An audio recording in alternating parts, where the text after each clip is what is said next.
Hey my watchers, welcome. Today we are gonna see, what if Harry Potter ended up in Gotham City with Luna? Join Patreon for early access and exclusive content of Super Op stories. Also contents that's too far for YouTube. You will get 400 plus content there, please do check that too. Please subscribe this channel, because definitely I will try my best to provide a valuable content for you all. Also check the description to support the original author for this beautiful creation. A small figure ran across the rooftops of Gotham City, a similar-sized form quickly following after it. The first form jumped over the gap between buildings, leaning forward slightly when it landed to keep its balance, and continued to run. The second figure kept close to the first, mirroring its movements over the gap. The two passed near several street lamps, illuminating their forms. The first figure wore a purple straitjacket with black straps over a black jumpsuit. A pair of goggles over the eyes and a dark green mask covered the mouth and nose. A curious trait was that this person had vibrant, green hair. The second person wore a red vest with green shirt sleeves, and are on the left side, along with green boots, gloves, and shorts, and with a short yellow cape. The person wore a black domino mask on their face. The eyes narrowed in concentration. The first person flipped over another gap and tossed something at the other. The second person dodged to the side, avoiding the playing card-shaped projectile before throwing something as well. The first person also dodged the thrown object, shaped like a bird, before perching on the edge of the building. He tilted his head slightly in amusement before speaking, his voice slightly muffled by his mask. As much fun as this is, Robin, I have plans in the morning, so I'll have to cut this short. I don't think so, Prank, Robin responded, charging forward across the rooftop. Prank cackled as the two traded blows and dodges before his ears picked up a sound. Music? Not that I'm complaining, but it's perfect to make an escape. Prank dodged another punch and, after giving a quick mock salute, flipped off the building. Robin made the edge in time to see Prank slip into another building where he saw flashes of multicolored lights. You got to be kidding me. He jumped off the building and slipped through an open window that Prank had apparently gone through, wincing at the loud music he was blasted with. Just my luck. There's a rave right next to us. I'll never be able to find him in this. From deep within the crowd of people, Prank looked up to where Robin was perched, a wide grin underneath his face mask. See you around, birdie, he murmured as he turned and slipped through the swarm of people who did not glance at him twice. This was Gotham, and it was also a rave. As long as you were wearing something, not one would bother you. Prank glanced around the crowd to see if there was anyone he knew hanging around here. He was not completely surprised to see a group wearing clown makeup dancing a few feet away from him. Note to self, try and convince Mum and Dad to have a rave for my birthday. No drugs, of course. Minerva McGonagall made her way to the office of Albus Dumbledore. Albus, you told me to come to you when I was about to send out this year's letters. Is there a reason? Yes, Minerva, Dumbledore responded. It'd be best if someone personally delivered a particular letter, because while the recipient had magical parents, they have lived in Muggle world all their life. Who are you referring to, Albus?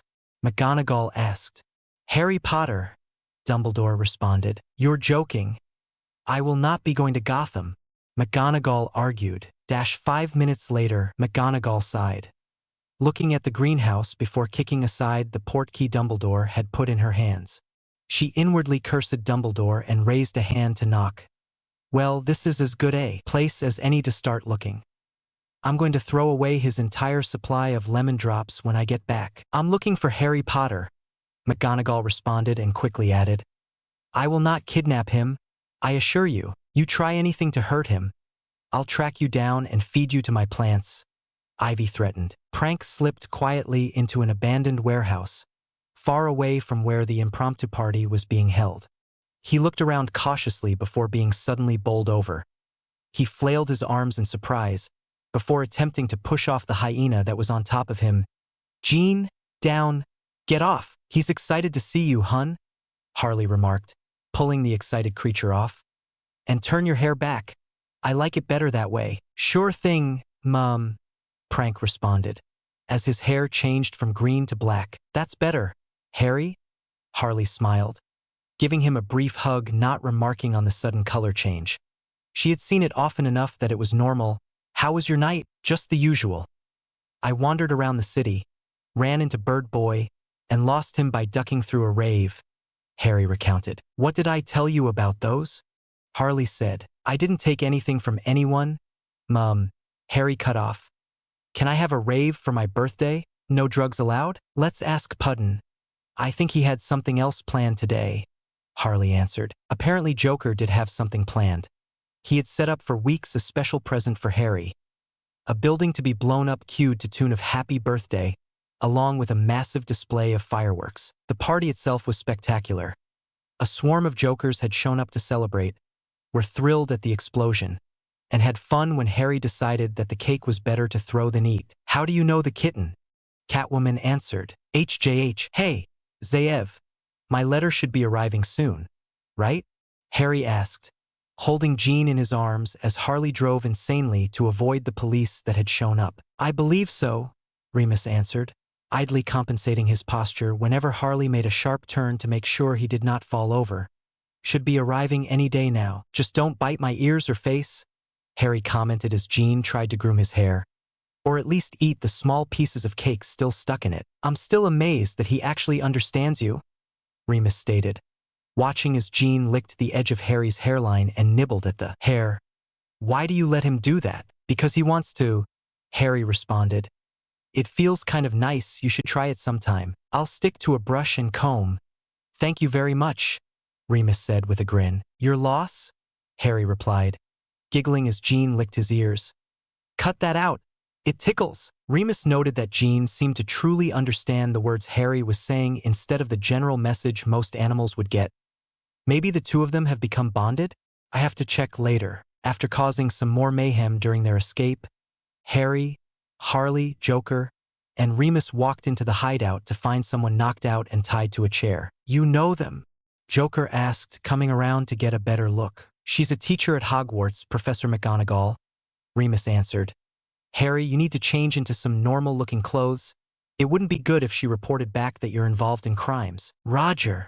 Harry did a mock salute before running off to his room to change. Do I need to change? Harley asked. No. She knows what you look like. It's a bit of a tricky thing to explain. I'll do so later, Remus answered. Your disguise looks fine. You can just pretend to be one of our henchmen, Harry remarked to Remus as he ran back into the room, finishing pulling on a plain red-colored shirt and adjusting his glasses. McGonagall is no fool, but let's hope for the best, Remus answered, adjusting his wolf mask before grabbing Joker. She can't see you. Why not? Joker asked, pouting slightly. She only knows that Harry lives with Harley, and that he knows you. If she reports that Harry lives with you and considers you his father, he'll be taken away, Remus explained as he dragged off Joker into the shadows, watching as Harley and Harry carefully got the other henchmen to wake up McGonagall, and also keeping an eye on Joker to make sure he did not do anything stupid. The moments that happened after McGonagall was untied then woken up is a bit of a blur, but it culminated with the henchman who had tied her up in the first place being reprimanded. Who might you be? Harley asked, smiling at the scene of two full-grown men being completely cowed. McGonagall looked up and saw the figures of Harry and Harley staring at her, amused. She straightened her robes and introduced herself. I am Minerva McGonagall, Deputy Headmistress of Hogwarts School of Witchcraft and Wizardry, in addition to being the Transfiguration teacher there. Okay. Why were you here then? Harry asked. He had decided to make himself comfortable and crouched on his favorite chair. You are very relaxed about this. I'm actually nervous as heck, but can you blame me? I was sent to deliver a letter. It is customary for a Muggle student to have their letter be delivered by a magical representative in person, McGonagall answered. Why didn't you just mail it? Harley asked, taking a seat and motioning for the teacher to take one also. Because most likely the letter would have arrived late, due to the owl having to cross the ocean, McGonagall responded. Owls? You use owls to deliver letters? Uncle Pungy would just love that. But in all honesty, that's just kind of dumb, Harry spoke, an odd smile crossing his face. McGonagall was a little unnerved at how Harry seemed to be much wiser than his age and how he seemed to be both staring at her and through her. So, where's this letter you were delivering? Harry asked, idly adjusting his glasses. McGonagall handed over the letter, watching as Harry broke the wax seal on the envelope and quickly scanned the writing, before promptly folding it up. Will you be attending Hogwarts or going to an American school? If everyone there doesn't mind someone who's slightly insane. Harry grinned. McGonagall gave a small smirk. If the school can survive the Weasley twins, I think we'll be fine. Who are they? Harry asked, genuinely curious. A pair of twins that have taken it upon themselves to try and live up to the reputations of a previous group of pranksters. McGonagall sighed. If they put the same amount of dedication into their schoolwork as they do with their pranks, they would be at the top of their classes. Sounds like a lot of fun. Harry grinned widely. With those two around, they'll make me feel less homesick since they can remind me of Uncle Joker. You see him as your uncle? McGonagall asked. She had thought Joker was a bigger influence in Harry's life. Yeah, he's a bit odd though, but I don't see him a lot because he's either busy causing chaos or is locked up, Harry remarked. When he's around, he treats me like a favorite pet. It's annoying, but it doesn't happen often. Inwardly, McGonagall sighed, glad that Joker, who sounded like an evil piece of work, was not that a frequent participant in Harry's upbringing. Meanwhile, Remus was surprised that McGonagall had bought the lie. Harry's getting very good at making lies seems like truths. Joker was fuming silently. I can't believe he demoted me to being a weird uncle. How's the school year laying out? When are breaks for holidays or vacation? Harley asked, getting the conversation back on track. School starts in September and ends in June, McGonagall informed. There's a 3-week break for Christmas and New Year's along with a week for Easter. What about Jean? Harry inquired. The animal in question lifted its head up, sensing that it was being mentioned in the current conversation. I don't think he'd be allowed. The only pets you are allowed take are a cat, owl, or a toad, McGonagall responded. I sort of understand having a cat or a toad. You can carry them around. But the owl wouldn't be useful to me since everyone I know lives here, and with an owl it'd take forever to send messages. And it's not good that I can't take Jean with me, Harry remarked and elaborated when he saw McGonagall's look. I've had Jean since he was a cub. He was a gift from Uncle Joker. We're inseparable. And sometimes it seems like he can read my mind and understand what I'm saying. There might be an exception if he's your bonded familiar, McGonagall responded. How can we tell? Harry asked with a glint of hope in his eyes. You have already described a few traits. A bonded familiar usually has a connection to its owner and can understand when they speak. They also have a mental connection too. Allow them to know the other's thoughts, McGonagall explained. There is a good chance he is bonded to you, and if that is the case, most likely you would be able to bring him, since separating a person from their bonded familiar for an extended period of time and distance hurts both of them because of the connection. Remus smiled to himself at hearing the information. I knew it. They are bonded. Then Jean can come with me? Harry responded, grinning and nearly jumping out of his seat. Maybe, McGonagall responded, slightly amused at his antics. Now, the matter of getting your school supplies. I'll do that, Remus interrupted, making sure to disguise his voice. Who might you be? McGonagall asked, suspicious. A squib. I joined up a while ago, after my family kicked me out, and when I realized who Harry was, I taught him a few basic things about the magical world. Remus lied. I can take Harry to get his things. You will have to set up a portkey to Diagon Alley to do so, McGonagall responded before handing Harry an envelope. Your letter also contains your supply list as well as what books you will need for the upcoming year. You don't have to send your reply by owl since you have told me verbally that you will attend. I will see you September 5th, Mr. Potter. I'll show you out, Remus offered. I have a suggestion as to keeping better communication with Mr. Potter while he is at Hogwarts, McGonagall spoke. What would that be? Remus responded. Look into purchasing or renting a wizarding home so you will be connected to the Flu network. Mr. Potter would be able to send home letters much easier that way, McGonagall informed. I'll run it by them, see what they say, Remus replied. Very well then. Your outfit is interesting, McGonagall commented. I take it you're a fan of wolves? They're fascinating creatures, Remus answered, sweating nervously inside his costume. I once had a student who was a werewolf. He was quite timid at first before he met Harry's father and made some friends. But he disappeared a while ago and no one knows where he went, McGonagall replied. But it shouldn't mean a thing to you, you wouldn't have known him. Have a good day. Remus twitched as he watched McGonagall walked off, She knew who I really was. I think she knew who I really was, Remus murmured, collapsing into a chair. Did she actually say that? Joker asked, taking an odd delight in seeing Remus stressed out. No, but she implied it, Remus answered. Maybe she'll keep your secret, Harley reasoned. Maybe. Remus sighed. Why'd you say I was your uncle? Joker asked. I don't think that it'd be a good idea if wizards knew that you're my dad, Harry answered. I'm not ashamed to admit it, but I want to be careful. I may sound paranoid, but it's better than being taken away from you guys. Harley immediately swept up Harry into a bruising hug. No one's taking you away, hun. Mum. Can't breathe, Harry complained, attempting to pry her arms off. Remus chuckled at the scene before speaking. You didn't correct McGonagall when she said your last name was Potter instead of Quinzel, for good reason. Most likely people are going to try and track down where I've been the last few years, and if I give my last name as Quinzel, and if people are smart enough to look through the Muggle side, I'll be taken away from your guys, and I'd rather be forced to conform than have that happen, Harry reasoned. I just have to remember not to correct people. Oi, this is going to be crazy. I thought you were already crazy, Remus remarked with a small laugh, to which Harry retaliated by pouncing on him. How did it go? Dumbledore asked. He had called a meeting with the staff when the Transfiguration teacher had returned. As well as could be expected, other than a few hitches along the way, McGonagall answered, glaring daggers. After meeting and speaking to Poison Ivy first, she sent me to meet an interesting man who called himself Riddler. While on the way to him, I ran into a woman calling herself Catwoman, who was interesting in her own right, and after leaving her and meeting Riddler, I was then told to go to a man named Two-Face on where Harry's whereabouts were. I spent nearly an hour conversing with Two-Face because he kept flipping a coin whenever I asked him a question to decide whether to answer it or not.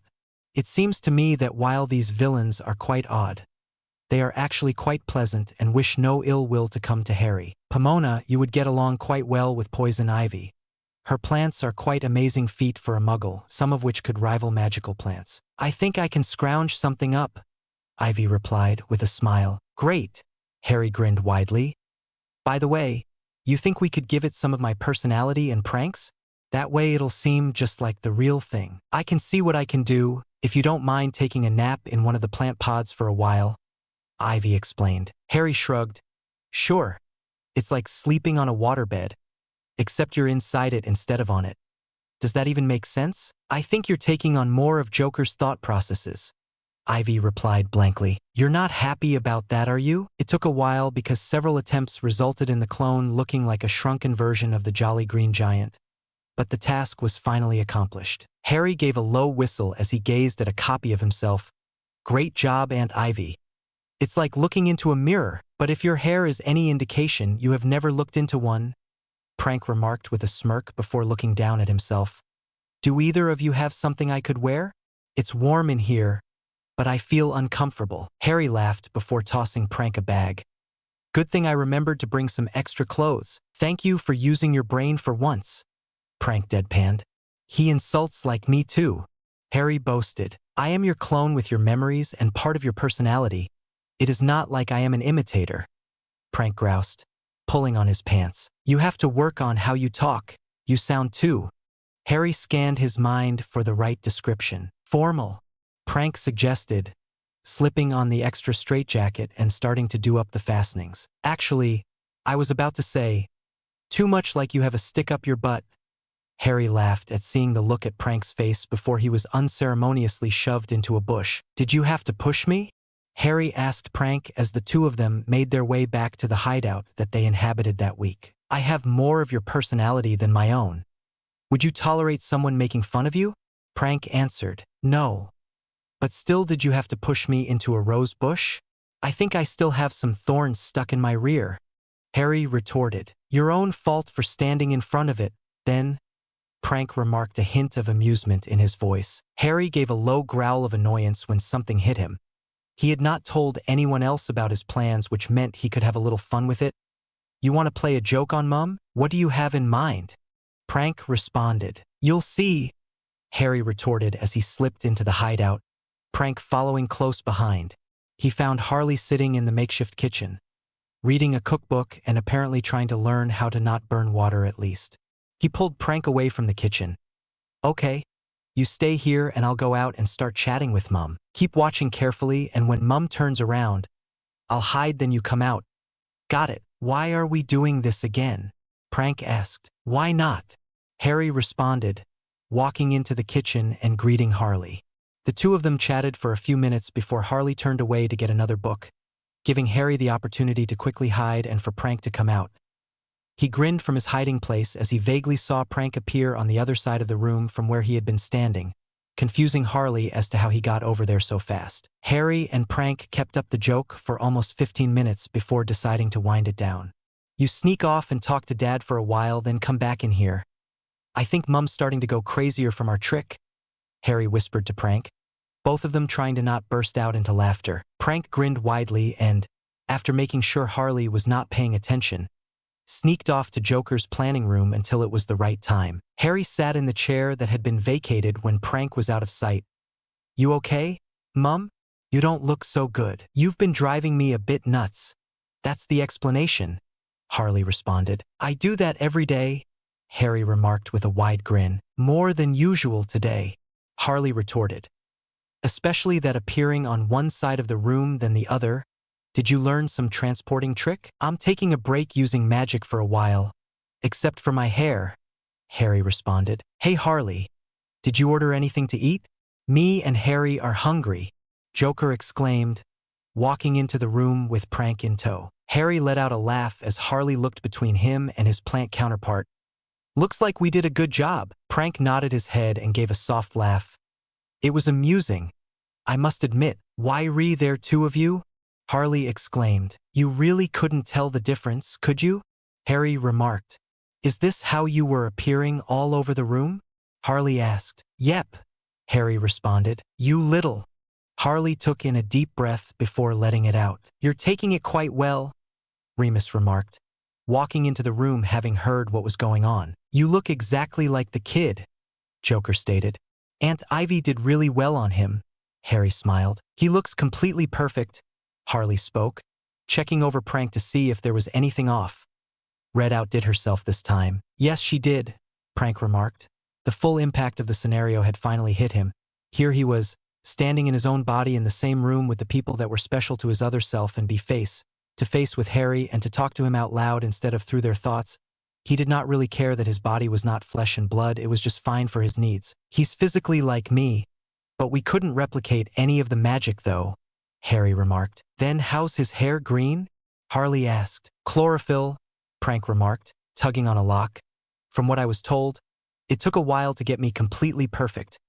Apparently there was a slight problem from trying to make me sturdy enough for any physical fights, as well as just making my hair green and not my skin too. How'd you get the personality right though? Remus wondered. Aunt Ivy did something with my brain and, from what she said, just copied my memories and put them in the plant, Harry explained.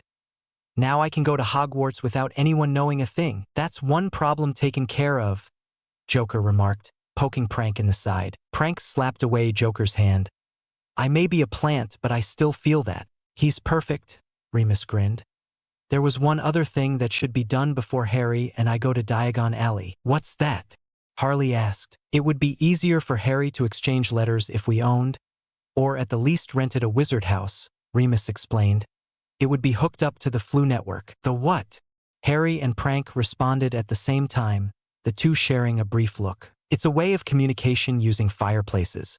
Only wizarding homes are hooked up to it, but Muggle homes can be hooked up.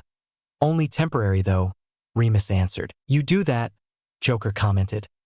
I don't think me or Harley could do it, what with us being Muggles, Remus offered. I was going to say wanted criminals, but that's good too, Joker grinned. It has 4 bedrooms and there's 2 bathrooms, but if you want more you can contact someone to expand, the salesperson spoke. There's a kitchen with several appliances already installed and a dining room next to it. There's also a library and a den. Harry idly looked around the third property that he and Remus had seen so far.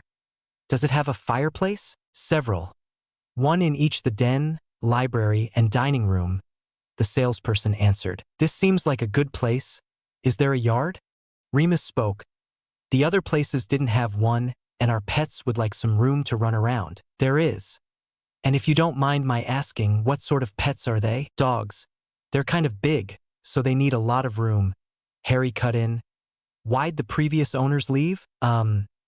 They wanted a change of scenery. Both Harry and Remus instantly knew that they had most likely left because of the insanity that was increasing in Gotham. Does it also have a place to do potions work? Remus asked, remembering about Joker's constantly making his chemicals or just experimenting in general. Yes, in the basement. This place is perfect, Harry announced with a grin. It took us several days, a few secretive dealings, and 1 or 2 people quietly bribed to finalize the sale without anyone knowing that its residents would include a mass-murdering clown. A former psychiatrist-turned-girlfriend of said killer clown. A magical child that people had been searching for years, even that loved causing chaos.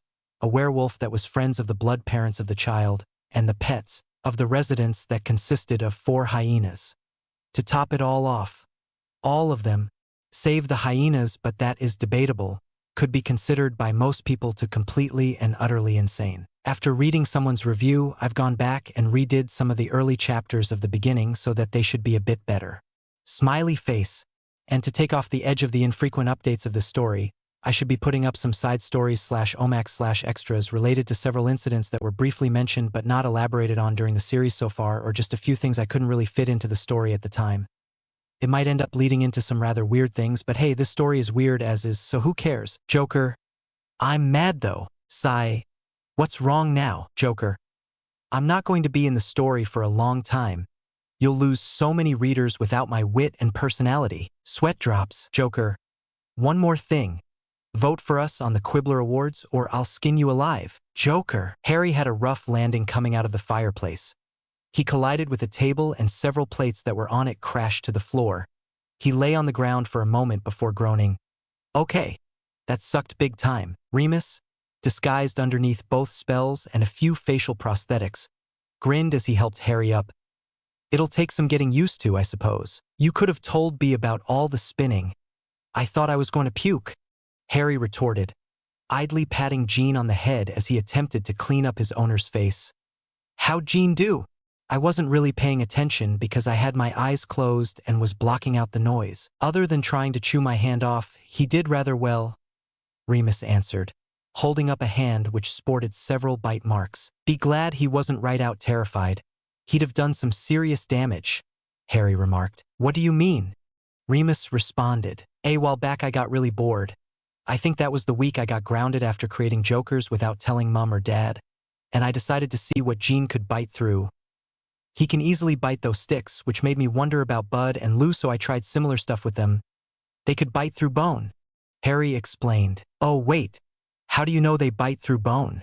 Remus responded, quickly making sure to keep his hands away from Jin's mouth. I'd rather not say in public, Harry responded before adding.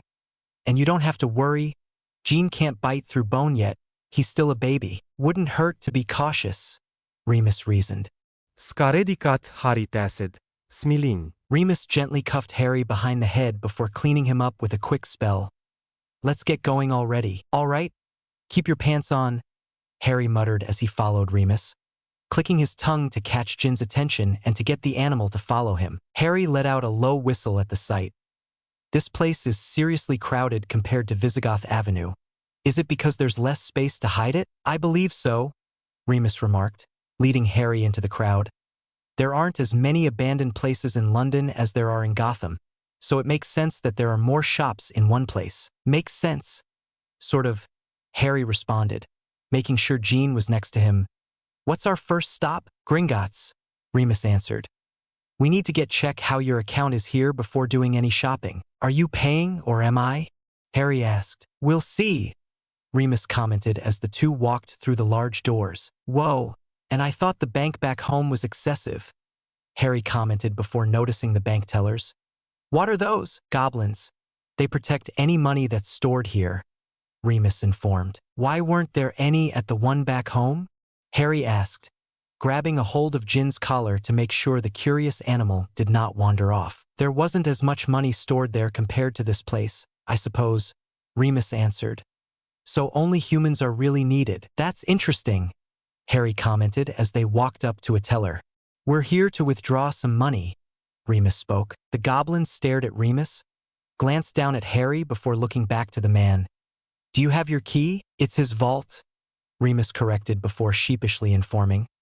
And complicated circumstances have put his key in the care of someone other than his guardian. The goblin frowned deeply and stared at Harry. What is his name? Remus looked around quickly before speaking in a low voice. Harry Potter. Harry felt instantly uncomfortable when the goblin stared at him with wide eyes, mainly when they focused on where his scar was hidden by his hair. Mind not doing that?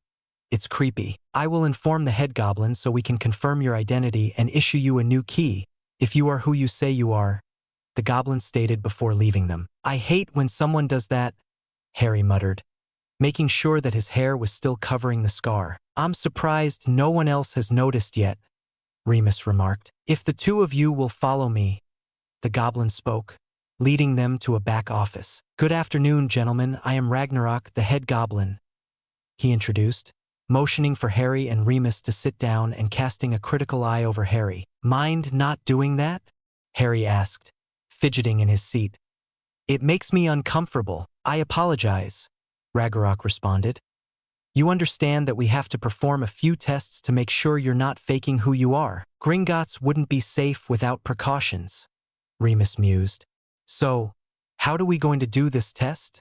Harry asked. We just need some of your blood on this parchment, Ragnarok informed. That's all, Harry commented, idly cutting open his finger and letting a few drops of blood land on the parchment.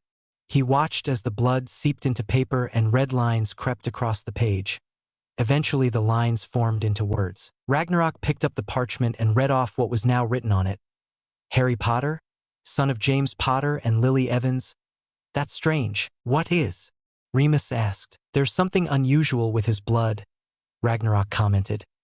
It's not consistent with polyjuice or any disguising potions. That's normal, Harry informed. I have this thing in my blood that counteracts most poisons. Long story, don't ask. Ragnarok stared at Harry for a moment before speaking. I'll get someone to change the lock on your vault and make a key for you in case the one who currently has it tries anything. Although the odds of that happening are doubtful. After Ragnarok left the room, Harry turned to Remus and asked, what was he talking about, someone else using my key? No one steals anything from Gringotts unless you want to be in serious pain, Remus enlightened. I guess it'd be a bad idea to ever try a heist here, Harry remarked, with tone of false disappointment in his voice. Here is your key, Ragnarok spoke, entering the room with another goblin behind him. He handed the key to Harry before indicating the goblin next to him. This is Griphook. He'll take you down to your vault. Cool. Wait, what about Jean? Harry remarked, glancing down at where the animal was idly chewing on one leg of the chair. It can't go down, Ragnarok informed. Stay here, Jean, and don't kill anything, Harry ordered, to which the animal responded by giving him a bored look. That was great, Harry exclaimed, falling out of the mining cart. Glad you enjoyed it, Remus groused. Key please, Griphook spoke up. Harry handed over the object and watched as the door to his vault opened up, jaw dropping when he saw what it contained. Pick up your jaw, Harry, Remus spoke, amused at astonished look on the boy's face. Holy Hermes, this all mine, Harry exclaimed. This is only your trust fund vault, Griphook informed. You only have access to the money in this vault until you're of age, at which you would gain access to the Potter family vaults. Wow, how much would this be if it was exchanged to American Muggle money? Harry asked. Griphook inquired. Just this vault or the total fortune? Total, Harry responded. Griphook thought for a moment before answering. Somewhere in the neighborhood of at least $1 billion American dollars, maybe 2 or 3 even. Billion. Harry spoke before passing out from a combination of shock and disbelief. That's the first time outside of sleeping or eating that he's been so quiet, Remus mused. Joker. What's wrong with you? I have no idea. Runs around Joker. Sweat drops. One more thing, what Harry talks about near the beginning here is the connection he has with Prank back in Gotham, in case anyone was wondering. Disclaimer. Most of the interaction in Ollivanders comes either directly from the book or has been modified to flow better with how the story goes. Harry Potter and all related characters, locations, and terms belong to JK, and all Batman-related characters, locations, and terms belong to DC Comics. No, And there were silver and bronze in there too, Remus answered, grinning. Very funny, Harry retorted sarcastically, before falling silent for a moment. I had an odd dream just now. What was it about? Remus asked, curious. I was back home with Mum and Dad and we were working. Harry quickly changed what he was originally going to say when he saw that there was a goblin in the room. It was like I was actually there and it wasn't a memory. We were doing something we've never done before, to my knowledge at least. Remind me to talk to them when we get the chance. I will, Remus promised before handing Harry a bag. I took the liberty of getting some money for you after you fainted. I didn't faint, Harry retorted. But you've got to admit, that was a lot of money in that vault. If it wouldn't be so boring, me, Mom, and Dad would never have to work again. Like you just said, you'd all be bored. Remus laughed. We have other stuff to do. So let's go. Hey Zayev, what's Zonkos? I can't read the bottom of the sign, Harry pointed out as they left the building. A portion of the sign to the shop in question was obscured from his point of view. Remus became very pale when he heard Harry mention the store name and quickly dragged him away from it. Nothing for you to see. Let's go get your books. But I want to check it out, Harry complained, checking again that Jean was close to him. Maybe later, if we have the time, Remus responded without thinking, mentally kicking himself for vaguely promising to take Harry to the joke shop. Harry in a normal joke shop was bad enough, but a magical one? Half of Diagon Alley would be destroyed in Harry's excitement. What do we do now? Harry asked. We need your school books, wand and potion supplies, Remus answered. Boring stuff first, so let's get the books out of the way, Harry responded. It took a short while to get the school books that Harry needed, along with a few others that caught Harry's eye. Now what? Harry inquired, idly flipping through one of the books he had bought, Faces for Every Occasion, which happened to be about the known extent of metamorph magi abilities. Wand or potions ingredients? Take your pick, Remus offered. Wand, Harry responded, putting the book away. Lead the way, Ollivanders, where almost any witch or wizard that lives in this country buys their wand, Remus announced. The two entered the shop, which seemed completely empty, save for a chair which Remus sat in and Jean lay down next to. As they waited, Harry shook his head in agitation. What's wrong? Remus inquired. Something about this place is giving me a bit of a headache, Harry responded, taking off his glasses and rubbing the bridge of his nose. That sometimes happens to those who are sensitive to magic, a soft voice spoke. Harry jumped in surprise and his glasses slipped from his fingers. Crud, Harry muttered as he heard a tinkling of glass, signaling that his eyeglasses had broken. Let me get that, Remus spoke, picking up the pieces and performing a quick repair before handing them back to Harry. I love magic, Harry mused, slipping the repaired spectacles on, jumping back in surprise at the man who stood in front of him. Hello. I knew I'd be seeing you soon, Harry Potter. You have your mother's eyes. Seems just yesterday that she was in here. 10¼ inches long, swishy, made of willow. Nice for charm work, Mr. Ollivander spoke, staring with pale-colored eyes. Your father favored a mahogany wand, 11 inches, pliable, a little more power and excellent for transfiguration. Will you stop staring at me like that? It's freaky even by my standards, Harry informed, glaring at Ollivander. Quite the temper you have there, Mr. Potter, Ollivander spoke. I just don't like people staring at me, Harry retorted. Mr. Ollivander gave a non-committal sound before turning to Remus. Remus Lupin, it's been some time since you've been here. Don't worry. I won't tell that you were in the company of Harry Potter. I remember your wand. 12 inches long and made of ash wood and dragon heartstring.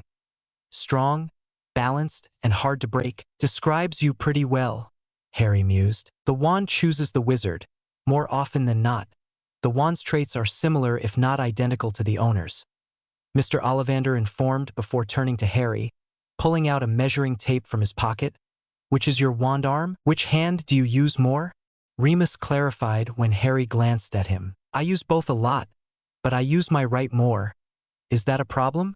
Harry answered as he was getting measured. It's a tad odd for wizards to be able to wield a wand with both hands, but it's not completely rare, Mr. Ollivander informed as he continued his measurements. How long does this whole thing usually take?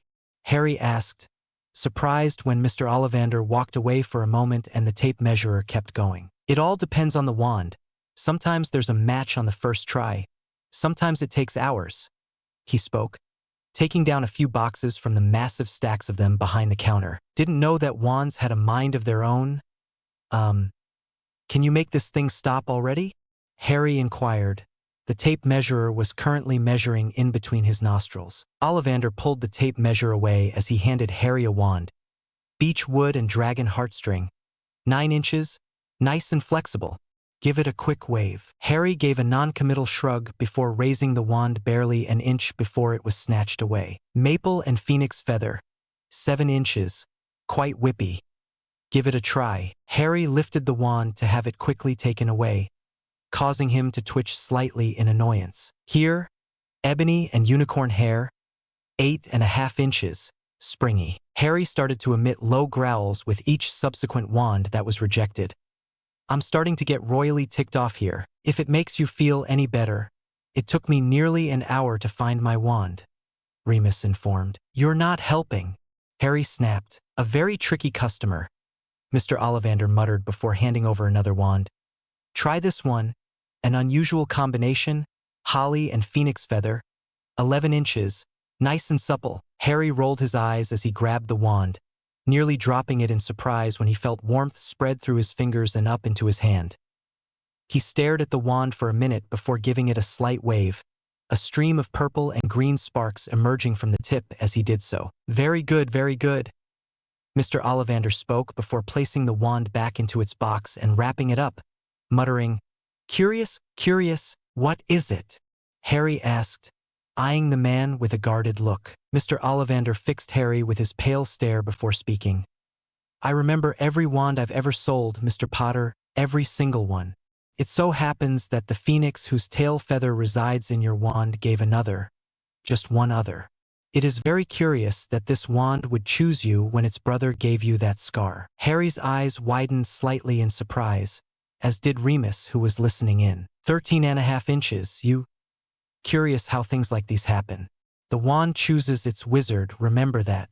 I think we must expect great things from you, Mr. Potter. After all, he who must not be named did great things, terrible as they were, but great. Harry swallowed loudly before asking quietly, While I'm here, and if you don't mind my asking, what do I do if I needed an extra wand? In theory, a few wizards carry a spare wand around them in case their main one becomes damaged or they are disarmed, Ollivander informed. I regret to say this, but I doubt you would find a suitable wand in my shop for at least 2 reasons. 1, most likely there is not another compatible match here, and 2, I doubt that you would want a wand that has ministry tracers on it, considering you are quite comfortable with breaking rules, especially in the Muggle world. Harry and Remus stared with wide eyes at what the older wizard was implying. If you say anything, Harry started, a sharp look in his eyes, before he was abruptly cut off. What a person does with their wand, if it is illegal, simply makes me feel guilty, but I do not report what has not happened yet. Mr. Ollivander spoke. Harry twitched slightly in a combination of nerves and agitation as he was handed his wand. He paid the 7 galleons for it and walked out of the store. Zaev, is there another place I can get a wand off record? Harry asked as they walked down the street. Not in Diagon Alley, Remus answered. Where then? Harry responded. Nocturne Alley, but we'd have to go when you're disguised, on the off chance someone would recognize you and wonder why you're down there, Remus informed. Is Nocturne Alley that bad? Harry asked with an arched eyebrow. Because we've been through a lot more dangerous stuff. It's just a bit shady, and the fact people know magic makes going there a bit more risky, Remus explained. Okay. We'll go later? Anything else we have to do? Harry asked. Just your potions ingredients, and then we'll get some lunch. How's that? Remus answered. Sounds fine to me, Harry responded as they continued on their way. As they approached the apothecary, Harry noted that Jean was shaking his head in annoyance and was, apparently, sneezing. What's the matter? What is it? Remus asked. I don't know. Something's just bothering him, Harry responded, rubbing Jean behind his ears to soothe him. I'm sure he'll be fine. Remus gave a non-committal shrug before opening the door to the shop and leading them inside. As soon as he stepped through the doorway, Jean covered up his nose and gave a soft whine at the same time Harry covered up his own nose. "Guess we figured out what's wrong," Remus commented. "You got that right," Harry retorted. "I don't like this place. My nose is going nuts. I'll get the ingredients. The two of you wait outside," Remus compromised. "Stay next to the door and don't wander off." "Deal," Harry responded, quickly leading Jean outside. "Ugh. I really don't want to ever go in that place again." Jean responded with a slight sneeze, to which Harry smiled. "You feeling better?" he asked, patting Jean on the head. Jean responded with a soft grunt before licking Harry's hand. "I didn't like that shop either. It reeks." "Where'd they go? Where'd they go?" a worried voice muttered. Harry looked up to see a girl looking frantically up and down the street. He walked up to her and tapped on her shoulder. "What's wrong?" The girl turned to him briefly before darting her gaze over the alley again. "I got separated from my parents and I can't find them." "Calm down. We'll help you look for them," Harry offered. "Really?" the girl responded, hopeful. "Really? What's your name, by the way?" Harry asked, giving a calming smile. "Hermione Granger. What's yours?" she answered. "I'm Harry and this is Jean.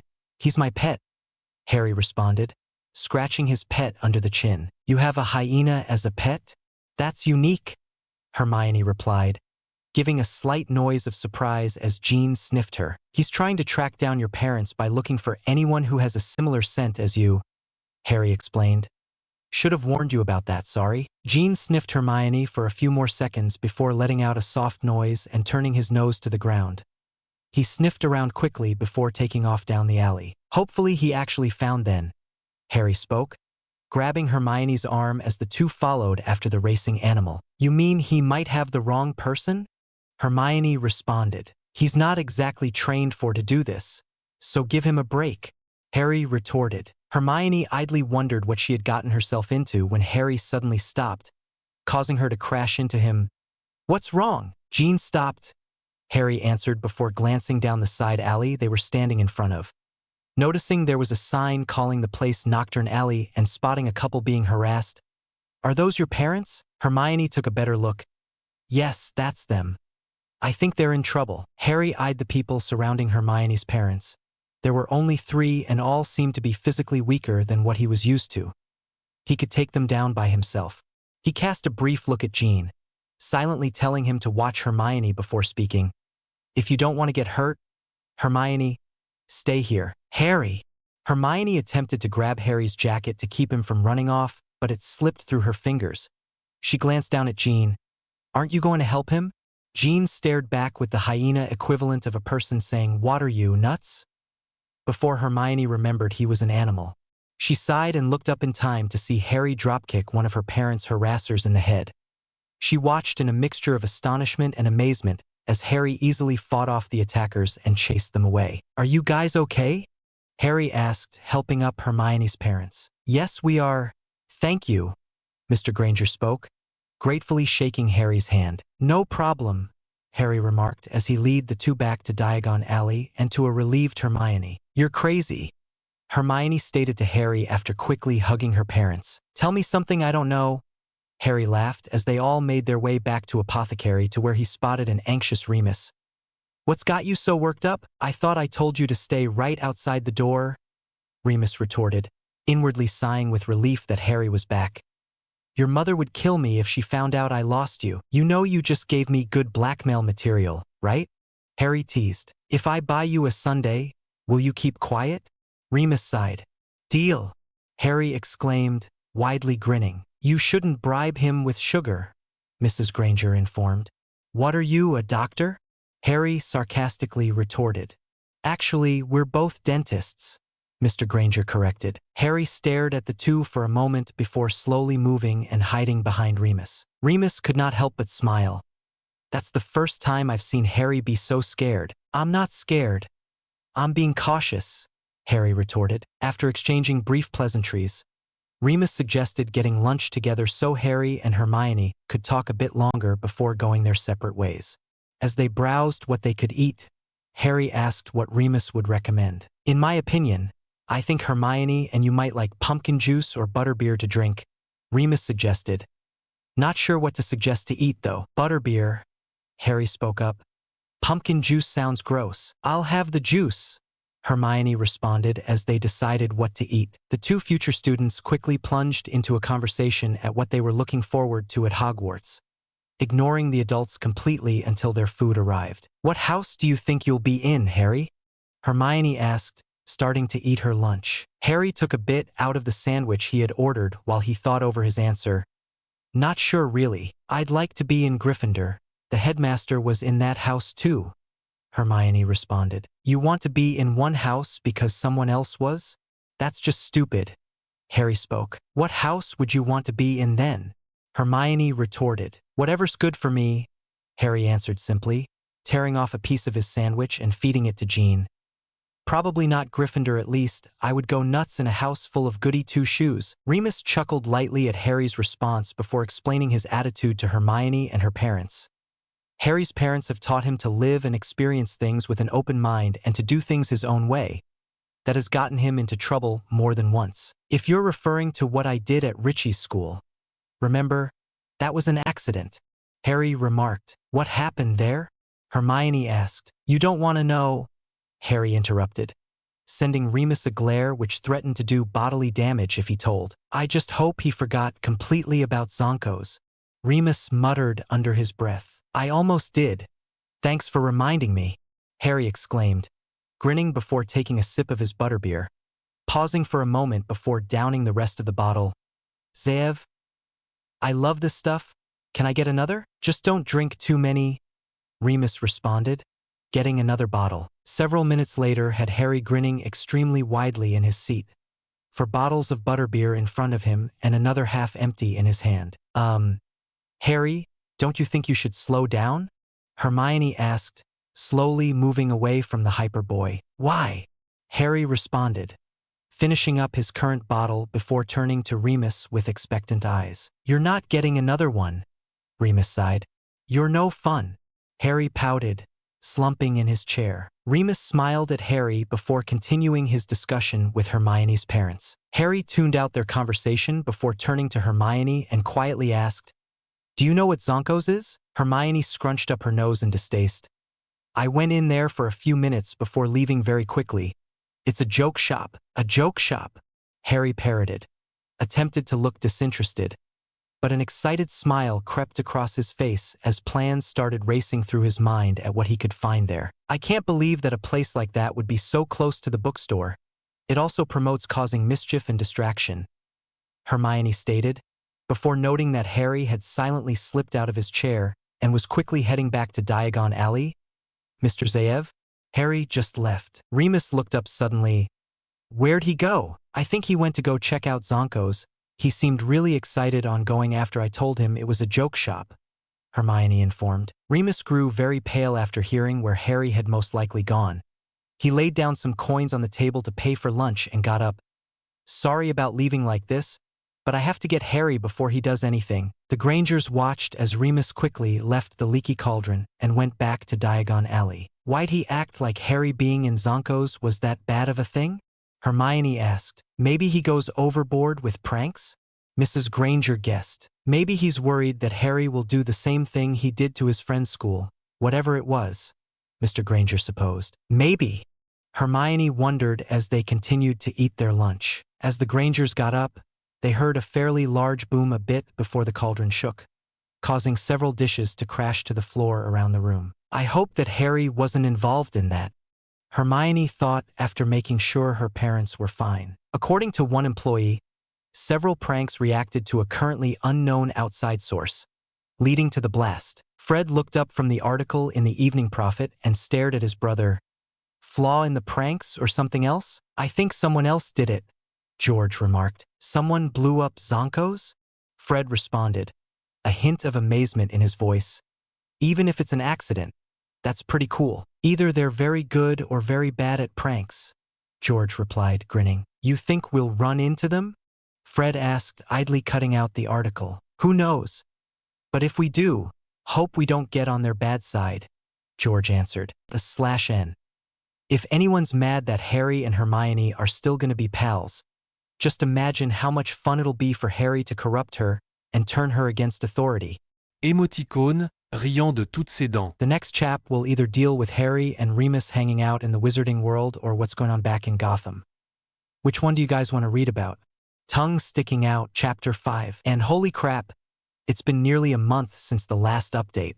I'm seriously sorry, guys. I blame my writer's block and the general craziness that is my life. The next chapter will be in Gotham and how Prank is getting used to acting like Harry. Hopefully it won't take me another month to put it up. By the way, edited it slightly because of a mistake some reviewers pointed out. I can't believe you did that, Remus muttered, wiping soot off Harry for the second time that day. I can, Harry smirked before rubbing his forehead. Remus? Am I missing an eyebrow? You're missing one completely and the other's partially singed off, Remus informed. Never had an explosion do that. Harry beamed widely, extremely proud of himself for the bit of unintentional destruction he had caused. I tell you not to make a habit out of it, but it's far too late to do that, Remus sighed. You got that right, Harry responded, laughing slightly as Jean licked the spot where his eyebrow used to be. Could you possibly tone it down while you're at Hogwarts? Remus asked. I don't think anyone would be happy at the fact you could be the youngest person to be expelled in the school's history. I make no promises, unless they involve pie, Harry answered. Can I help you with something this evening? The man asked. I need a custom wand made, quietly of course. Remus spoke. You've come to the right place. What do you want it made out of? It's not for me, it's for my. Remus attempted to come up with a good excuse when he was interrupted. Say no more. Who am I to judge who acquires these things? If you wish to know, there are several ways to make a custom wand, the man spoke.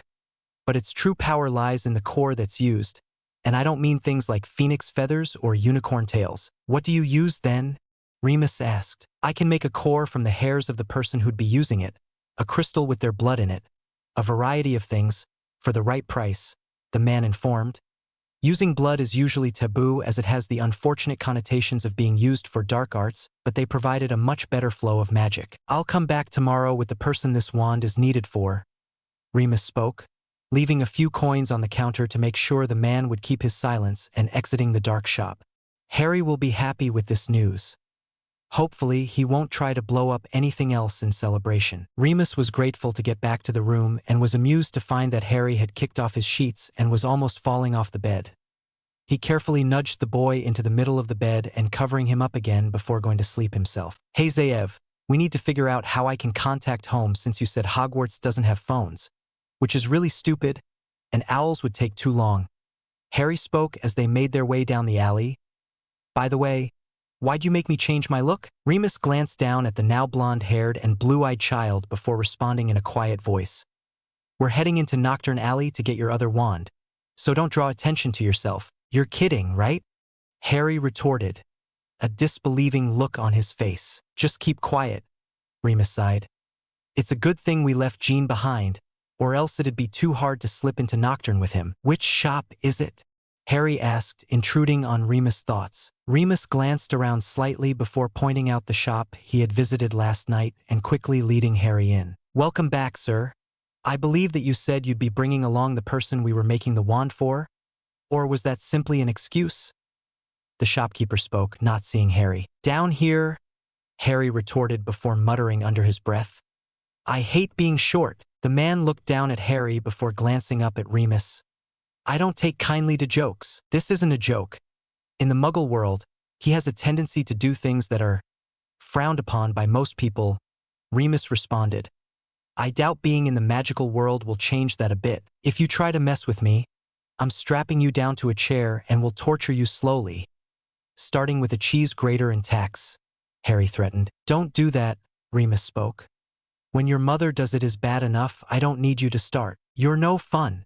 Harry pouted. The man cleared his throat in discomfort, mainly at hearing a child so earnestly and casually discussing torture, to grab their attention and spoke in a slightly strained voice. Let's get started making that wand, shall we? Can't wait, Harry responded. The man collected a stone bowl that had runes carved into it and started asking Harry several questions, adding an ingredient from a jar, pot, or bottle after he would answer. What are the questions for exactly? Remus asked, After Harry had answered an inquiry about whether he preferred the darkness or light, the response being darkness. To craft this mixture specifically to him, the shopkeeper answered, "There shouldn't be anyone else able to even use the wand when everything is completed, but should implies that someone might be able to," Remus pointed out. "The chances of that are very slim. The person would have had to experience everything he has and be identical completely to him in every way, especially if certain ingredients are added in." The man clarified, asking one more question on what was more important, riches or companions. "Who says you can't have both?" Harry answered, causing a raised eyebrow from the man. "I see," the man muttered before adding one more item and giving the contents of the bowl a few slow stirs. "It's almost finished." Harry wrinkled his nose at the smell coming from the bowl. "Okay, so what do I do now?" "Just add some of your blood or hair or both if you like," the shopkeeper informed. "This is getting really weird now," Harry muttered, plucking a few hairs off his hand and tossing them into the bowl before cutting open his finger and letting some blood fall. "Second time in 2 days I've lost blood without getting into a fight." The shopkeeper let out a small noise of astonishment as the mixture started to turn a dark green. "Never seen that in someone so young." "What is it?" Remus asked. "Nothing, nothing," the man responded. "Tell me what's up, or you'll lose the use of one your hands," Harry threatened. The man swallowed loudly in nervousness before speaking. "It's very rare for a child to have such darkness in his systems. That usually happens if his parents were very dark themselves, if he has been exposed to that kind of magic." "Really? Well, I've never been known to be a normal kid, so who cares?" Harry remarked.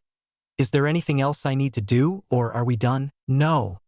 Just place your hands in the circles on the opposite sides of the bowl and try to focus your magic into it, if you can," the man informed. "Don't underestimate me," Harry spoke, glaring slightly as he did as instructed. He closed his eyes as he exhaled slowly, not noticing that runes carved into the bowl began gleaming an odd shade of green.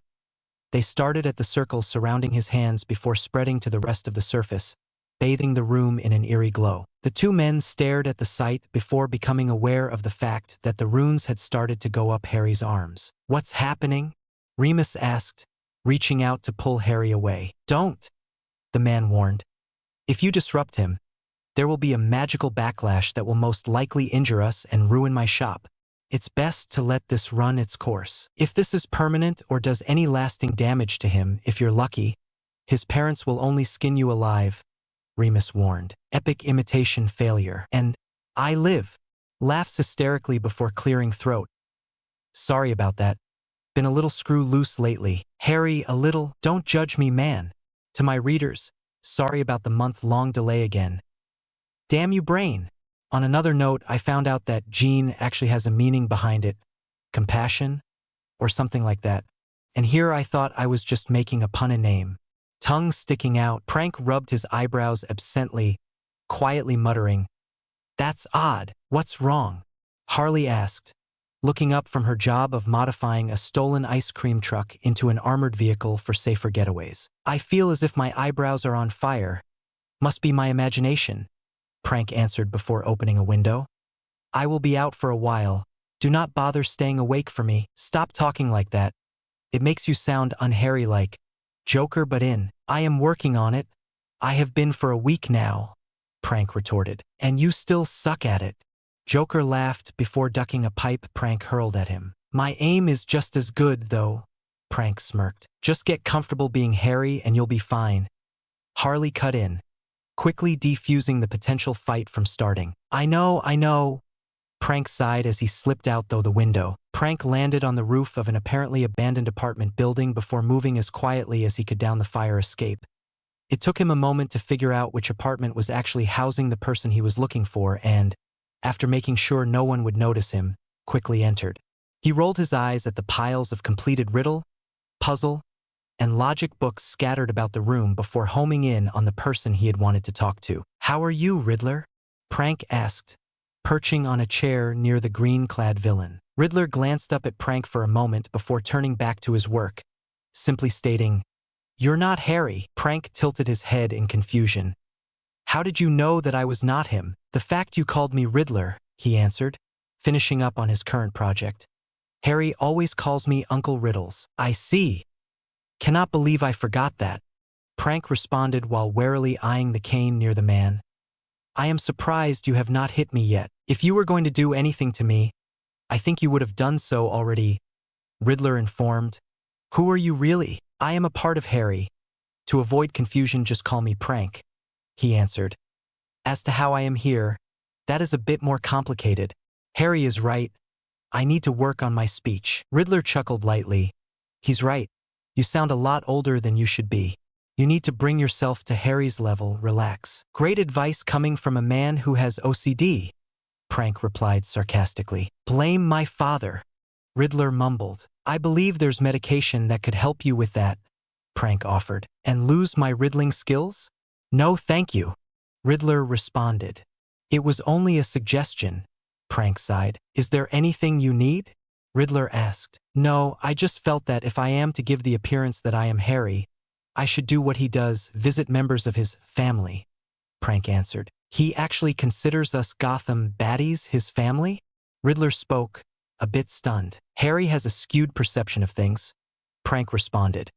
He considers anyone that doesn't hurt him as a very special person and has basically grouped anyone like that as part of his family. Simple as that. It's not for me to tell. Ask Harry, but I doubt he'd tell you anyways, Prank responded before turning to leave. By the way, you might want to toss some of your old puzzle books or else you'd have enough gathered here to make furniture. I'm currently sitting on a stack glued together to make a stool. Don't drop in uninvited. Even if you look like the kid, Two-Face spoke, pointing a gun at Prank's face. Prank sighed in exasperation. You're the second person to point out that I'm not Harry and it's getting annoying. At least my speech is improving a bit. Lucky me, I'm second, Two-Face remarked. How'd you figure it out? Prank asked before adding, do you mind putting the gun down? I'd rather not want to go back to Ivy to get fixed up so soon. I'm an expert at split personalities. I know about Harry's and you don't act that much like him, Two-Face answered, keeping the gun trained on Prank for a moment longer before lowering it. I see. Do you have any advice at being more like Harry? Prank inquired. Yeah. Pull the stick out of your ass, Two-Face answered. Other than that? Prank growled. Just relax, Two-Face responded. Why does everyone keep saying that? Prank screamed, nearly pulling out his hair in anger. Because you're too damn uptight, Two-Face remarked. I was being sarcastic.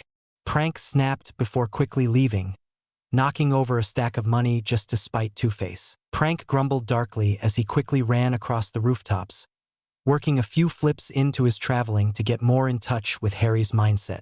Just my luck. I've completely failed at imitating Harry. This is never going to work, he muttered to himself, jumping over a TV antenna and continuing his way back to the current hideout. Prank was so immersed in his self-deprecation that he did not notice that he was being followed until he was knocked into a water tower. What's wrong, Prank? Getting rusty? Robin taunted as Prank picked himself up. I'm not in the mood, Robin, Prank retorted, before throwing a card. What is wrong with you? Robin asked, easily dodging the object. What do you mean? Prank responded. Your aim's off and you're not as insulting, Robin answered. Not like you. You have no idea, Prank muttered under his breath, before quickly moving in to attack close range. And you're not fighting dirty, Robin added.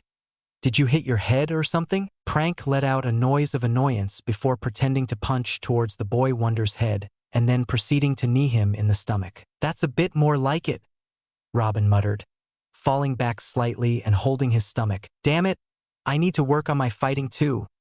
Prank dodged a kick and landed a solid kick to Robin's crotch, causing him to hit the ground with a strangled sound of pain. While this has been fun, bird boy, I'm not in much of a mood to play. Some other time maybe. With that, Prank smashed several gas capsules against the ground and used the smoke to disguise his escape. What's wrong? Harley asked as Prank slipped in through the window. I still need more work on imitating Harry. Riddler and Two-Face figured me out and Robin almost did too. Prank sighed in agitation as he pulled off his mask and goggles. I was going to visit Poison Ivy and Catwoman too, but thought not to push my luck after encountering Robin. Combined with the fact my self-esteem couldn't take another blow if anyone else figured me out. Cheer up, hun. I know you'll do better, Harley encouraged, messing up his hair affectionately. Prank stared at her for a moment before asking, "Why did you call me that?" "Call you what?" Harley responded. "You called me Hun. You only call Harry that," Prank answered. "The two of you might have different names, but to me you're both my son," Harley answered. Prank remained silent out of shock before giving Harley a small smile. "Thank you for that." "No problem," Harley smiled, giving Prank a brief hug. Prank smiled to himself at the kind gesture before walking off to his Harry's room to lay down on the bed, deciding that while he did not really need it, he could use a bit of rest. He idly wondered how Harry was faring in the wizarding world so far before closing his eyes and drifting off. He was unsurprised to find himself in a recreation of Harry's field of memories, since it was all he really had. What to watch today? Maybe that memory of what Harry did to that man with the egg beater and the turkey baster. As disturbing as that was, it was hysterical. While exploring the field looking for a memory to kill his time, Prank felt a familiar sensation in the back of his mind. He looked around himself, wondering what exactly it was that he was feeling when he heard something. "Whoa, how'd I get back home? Harry? Prank? Is that you? In the plant flesh? I thought we'd be too far apart to talk like this? I don't know how this is happening, but it's interesting. By the way, did you and my parents pull a heist yesterday?" "We did. Why do you ask?" "I dreamt about it." "You think our connection is more than what we thought? Maybe you see through my eyes when you sleep?" "That's as good an explanation I can think of." "Have you seen anything through me yet then?" "I don't think so because I don't sleep much. I just take quick naps." "Oh, I just realized something. You're talking like me now. I do have to act like you, although I still need to work on it. Riddler and Two-Face have figured out I'm not you. Robin suspected something, but I was gone before he figured it out. Uncle Riddles is a genius and Two-Face is a master at split personalities. I kind of figured that. Speaking of Robin, did you fight him?" "Briefly. He was also suspicious since I wasn't fighting exactly like you do, and my aim was off with the cards and capsules. Just keep on practicing all those things and no one should know you're not me." "I have to go now, Prank. Just keep practicing." "I will." That was trippy, Harry mused, a dazed expression on his face. "What happened?" Remus asked. "I was back home, chatting with the other me," Harry responded, not noticing that he was currently sprawled out on the dirty floor of the shop. "It's been a long time since I've seen someone have that reaction," the shopkeeper spoke, donning a pair of gloves to extract a dark green crystal from the bowl. "That's Harry's blood," Remus half-asked, half-stated. "Yes, this will cause any wand it's implanted into to work only for him. In hindsight, we should have had him pick out what to make his wand out of beforehand," the shopkeeper responded, glancing down at where Harry was still laying on the floor. A lazy smile etched on his face. Chapter 7. And, if anything from this chapter strikes you as odd, it may be due to the fact most of it was written while I was sleep-deprived and/or running solely off sugar. Shut up, Joker, or I won't make the brownies again. Twitches. And to my readers, I'm really sorry about taking a month to write this. And hooray that an actual crossover section has been created. Harry and Remus spent about another week at Diagon Alley. A few of those days dedicated to Harry getting back to himself and putting the finishing touches on his wand, which was now comprised of the crystal of Harry's blood and magic with the wood being you, causing the maker to give Harry an odd look when he chose what wood to use. "What's wrong with it?" Harry had asked. "You is mainly indicative of death," the man responded, continuing his work. "That's ridiculously ironic considering my line of work," Harry whispered to Remus, causing his henchman to stare at him oddly. "What, have you actually?" Remus trailed off. "No," Harry responded, to Remus' relief before adding, "Not yet anyways. I'll just ignore that." Remus sighed. "Don't you always?" Harry laughed. "We need to put a cushion or something like that in front of this," Harry muttered after tumbling out of the fireplace. He stood up and quickly brushed himself off. "Mom, Dad, we're back." "They are currently out," Prank responded, walking into the room. "I think they mentioned something about painting the town green and purple." Quick cut. "Harley, do you see what I see?" Joker asked, staring in disbelief at what was in front of him, a bucket of paint nearly slipping from his fingers. "If you're talking about the Batmobile right in front of us, then yeah, I see it," Harley answered. Let's give it a new paint job, Joker yelled, promptly dumping the contents of his bucket onto the hood of the vehicle with Harley eagerly joining in. Quick cut. Oh, Harry remarked before quickly jumping away from the fireplace when the flames lit up again. I think we need to find another way to get back to England when you have to go to Hogwarts. Jean hates the flu network. Remus spoke, stepping out the fireplace and letting go of Jean, who quickly leapt into Harry's arms. You may have a point there, Harry remarked before tilting his head slightly in curiosity and asking, Are you all right? You like paler than normal. Full moon coming up again. I believe so. I need to stop at Visigoth Avenue to pick up some more potion, Remus answered. Okay then, I can handle myself just fine, Harry responded. Actually, I'll call up Richie and see if we can meet up later. I'm glad we found a wizarding house that has a phone too, the magical and muggle combined. Why isn't it like that over in England? I suppose they're old-fashioned that way, Remus answered as he left. Hey Prank, have you made any progress in being me? Harry joked, putting Jean down so he could play with his parents. Unfortunately, no, Prank sighed, depressed with his failure. Maybe because you're all you and you have no me? Harry guessed. I still have no idea as to how you can think like that, Prank responded. What I'm trying to say is that you have none of my personality, so it's making it hard for you to imitate me, Harry explained. Maybe if you had some of my magic it would help. I should have some semblance of your personality since I have your memories. But I suppose that my own personality cannot simply be ignored or easily overwritten. Prank responded with a sigh, and as evidenced by Poison Ivy's attempts, she couldn't replicate your magic no matter how many times she tried. Maybe we just needed to do it separately? Harry reasoned, a plan forming in his head. What do you mean? Prank asked, curious as to what Harry had in mind. This may or may not work, but it's worth a try. And don't talk, you might distract me, Harry responded, putting his hands on Prank's head and concentrating on his magic to flow through his body and into Prank's. Harry, what are you doing? Prank asked, also wondering how they had suddenly ended up in the field of memories. Giving you some of my magic. How the heck we get here? Harry muttered. Maybe it's the connection, or something else. Magic is confusing. Prank sighed. Hey, you didn't sound so uptight that time, Harry pointed out. Why, you're right. This is actually working, Prank exclaimed with a wide smile on his face. I feel incredible. Like I have no clue how to explain it. Harry laughed at how Prank was now on the verge of bouncing off the walls. I can't believe it actually worked. I was just taking a shot in the dark. I'm glad you did, Prank responded before quickly sweeping up Harry into a bruising hug. Glad you're happy, Harry smiled. We need to get back to the real world. I'm meeting up with Richie later, remember? Hey there, Harry, Deck greeted. Aloha, Richie, Harry smiled, perched on his swing as the two had dubbed it. I thought you weren't coming back for a while? Deck responded, sitting next to him. Certain circumstances have changed things. I'll be here in Gotham for a while before heading off, Harry explained, wondering if Remus was fine with the full moon coming up soon. I see. What do you want to do then? Deck asked. Don't know. I don't have any money and my house is a bit of a mess, so that's out, Harry smoothly lied. At the mention of Harry's house, Deck perked up. You've never been to my place, have you? Nope. We only hang out here at the park or at random places around the city, Harry admitted.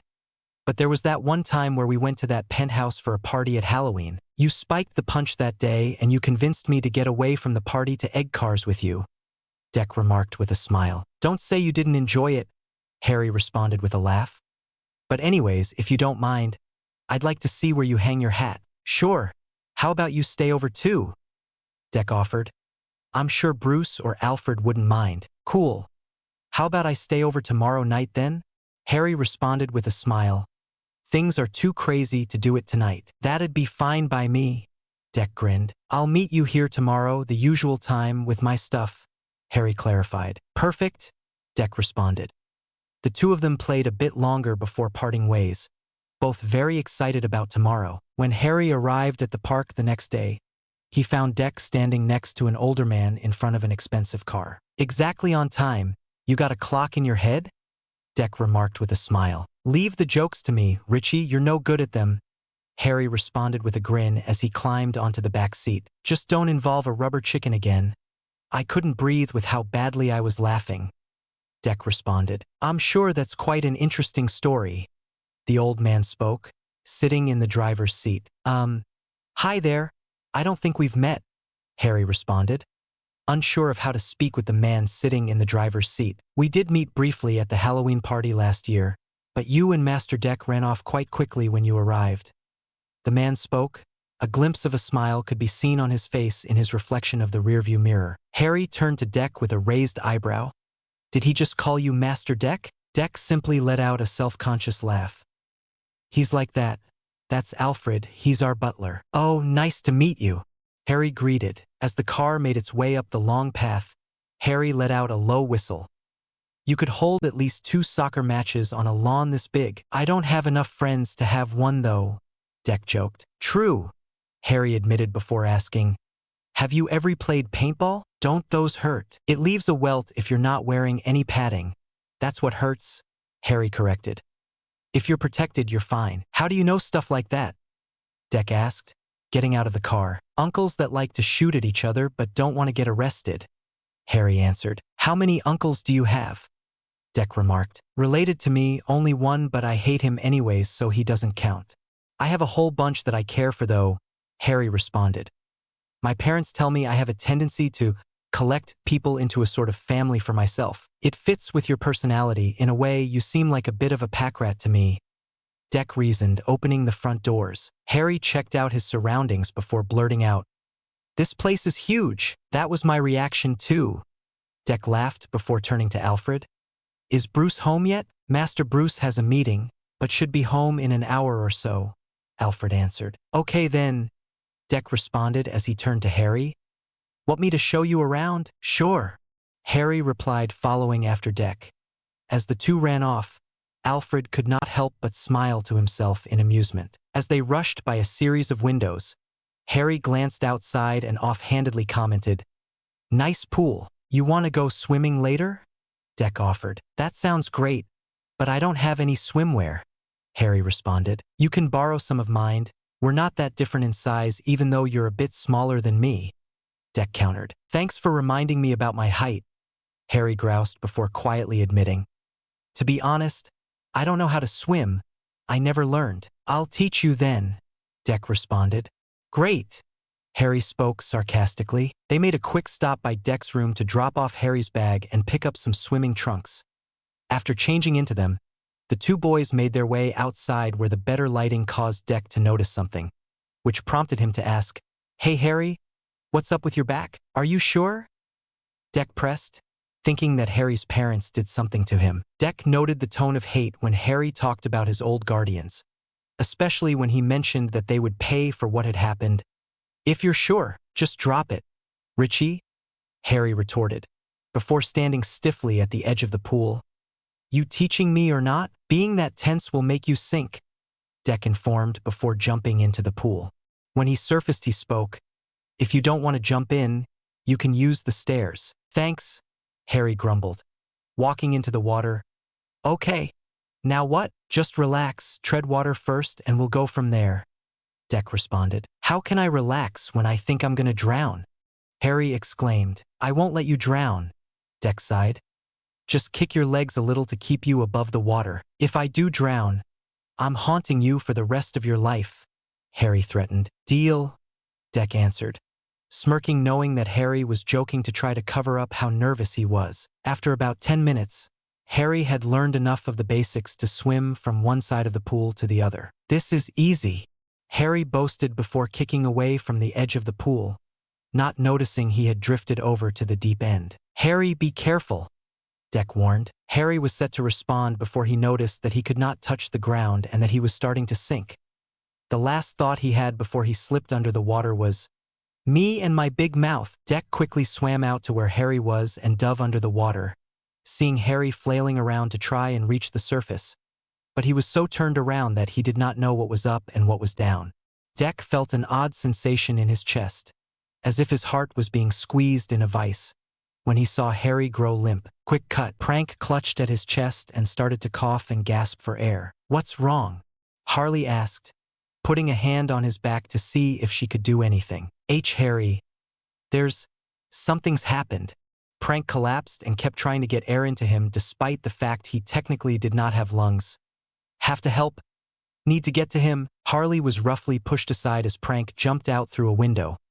She and Joker shared a look before hopping into the armored ice cream truck and giving chase. Quick cut. Deck grabbed Harry's arm and quickly dragged him out of the water and onto the edge of the pool. He called out for Alfred before checking on his friend, quickly realizing that Harry was not breathing anymore. Deck carefully placed his hands on Harry's chest and pressed slightly a few times before tilting his head back. Deck hesitated for a moment before sealing his lips over Harry's and forcing air into his lungs. He continued the actions for another minute when he noticed Alfred running up to him. It was then that Harry jerked in response before turning slightly to cough up some water before growing limp on the tiling, his chest rising and falling with his shallow breaths. "Is he going to be all right?" Deck worriedly asked, moving away from Harry so Alfred could get a better look. "He should be just fine," Alfred answered, checking Harry's pulse. "I'm glad Bruce taught me CPR. Never know when you're going to need it," Deck remarked humorlessly, as Alfred made sure that Harry was fine. He and Deck were surprised when Harry's hair suddenly darkened to black. "What was that?" Deck asked, breaking the silence that had emerged from the sudden change. "Nothing I've seen," Alfred remarked, carefully picking Harry up. "I think swimming lessons are over for today." Alfred carried Harry up to a guest room and set him down on the bed. While double-checking on the unconscious boy, he remembered something and a worried look crossed his face. "What's wrong, Alfred?" Deck asked. "We have intruders," Alfred answered. "Who?"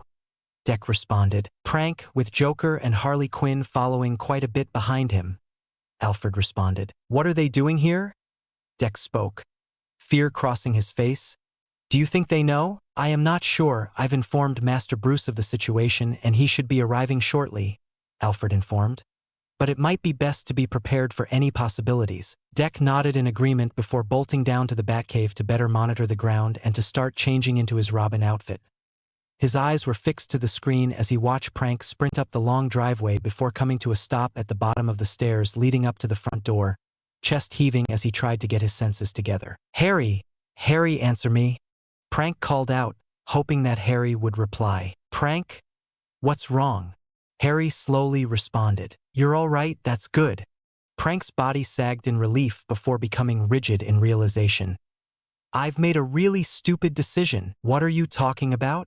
Harry inquired. "Talk later.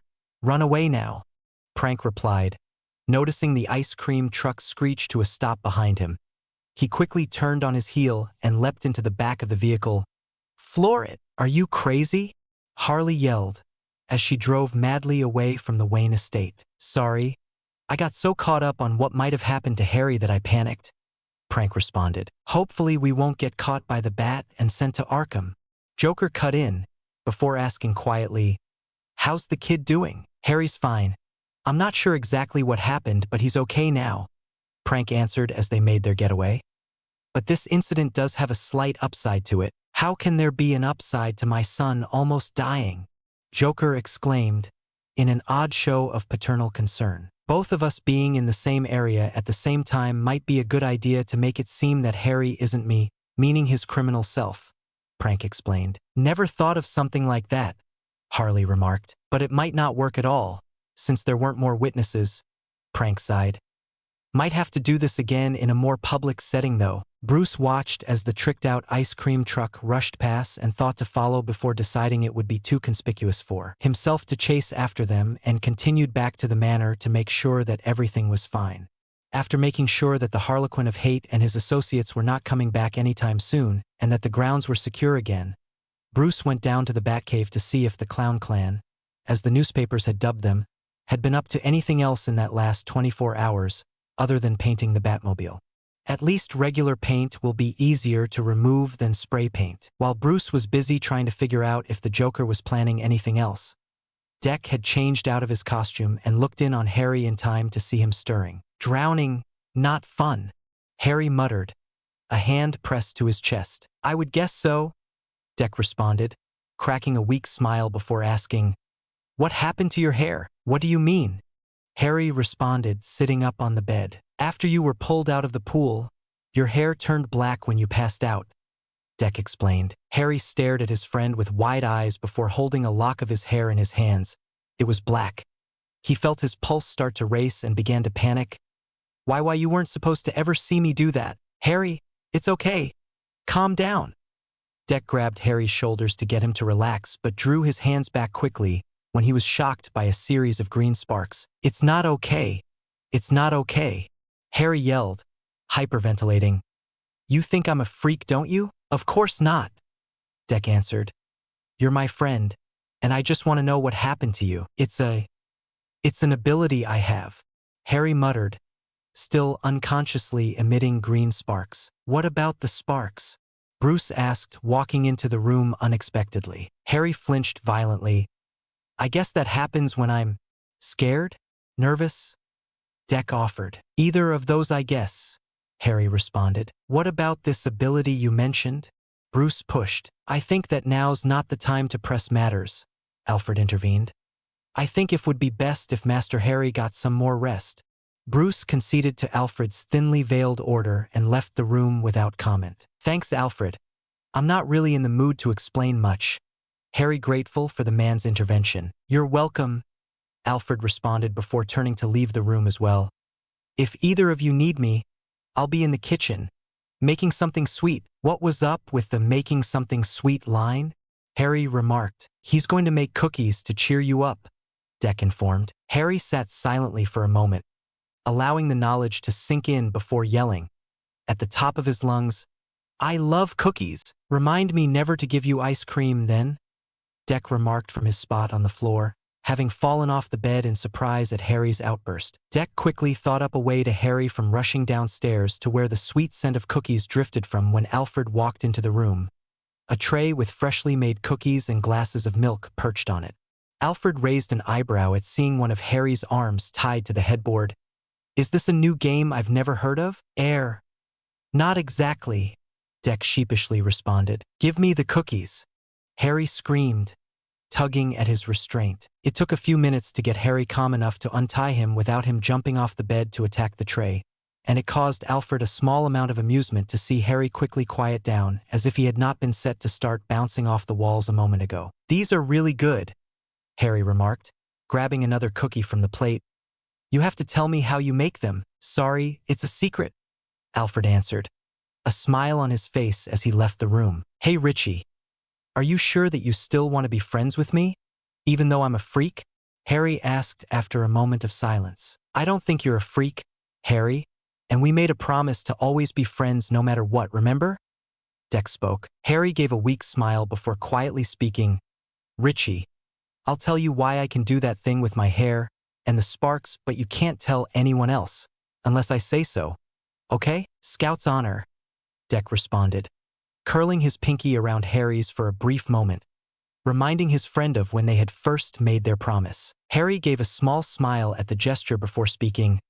I'm a wizard. Deck stared in disbelief for a moment before asking, like with wands and funny words? Yeah, I just got my wand last week, Harry answered. That's actually why I'll be gone. I'm going to this magical school overseas. It's a complicated thing to explain. Oh, what else can you do? Deck asked. With my ability or magic in general? Harry responded. Which would be easier to explain? Deck clarified. My ability, I guess, since it's better to show what I can do, Harry answered, his hair changing to blue. That's cool, Deck remarked. What do you mean? Deck asked. Best to sort of start at the beginning. The only reason I was with my previous guardians is because my birth parents were murdered when I was a baby, and then I ran away from them and ended up here. Being scared and wanting to blend in caused me to learn I could change how I look, Harry answered. Then a bunch of stuff happened, including finding a new family, a friend of my parents finding me, and making friends with you. Not in that order exactly. Your parents were murdered too? Deck responded. What do you mean too? What happened to yours? Harry inquired. I used to be a part of the circus. I traveled with my parents. We were acrobats and were good enough to perform without nets. One night, the trapeze wires were sabotaged and my parents. They fell, Deck admitted. I'm sorry that I made you bring that up, Harry muttered. It's okay. Guess we have more in common than we thought, Deck responded. Richie, Would you still be friends with me even if I did something really bad? Harry asked. Of course, Deck answered. I mean, what's the worst you can do? I guess I really shouldn't tell him about what I do at night then. Harry thought before quietly muttering, You'd be surprised. Deck noted the comment and filed it away for later. Is there anything else about Magic World? Or whatever you call it? You can tell me? Well, my Uncle Remus is a werewolf, Harry replied. A werewolf? Like turns into a beast on full moons and tries to eat you werewolf?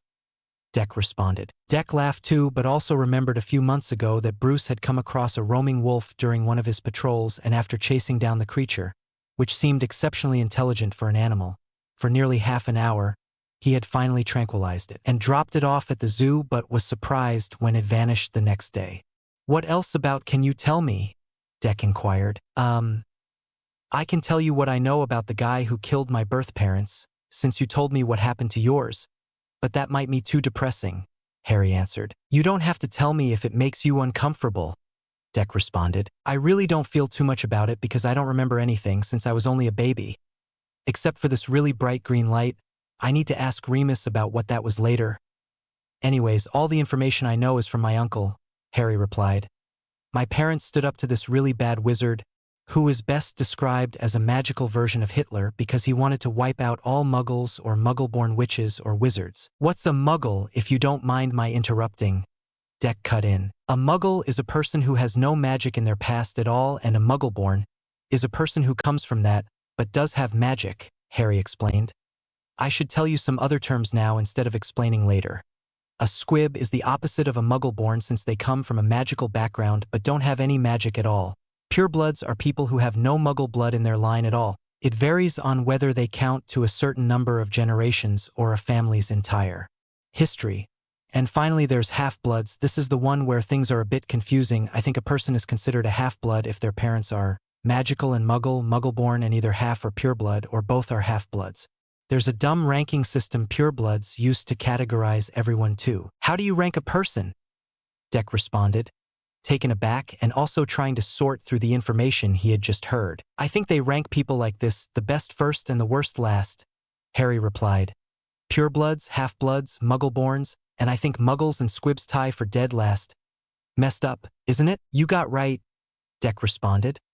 Before I interrupted up, how'd your story go? Oh yeah, back to the bad wizard dude. His name's Voldemort, by the way, dumb name, but anyways, he wanted to wipe out anyone that wasn't a pureblood or didn't bow down to him. My birth parents fought against him and his followers, called Death Eaters, with a bunch of other people, and one day he decided to kill them. He showed up at our home and killed my dad first and then my mom. But then something happened that prevented him from killing me.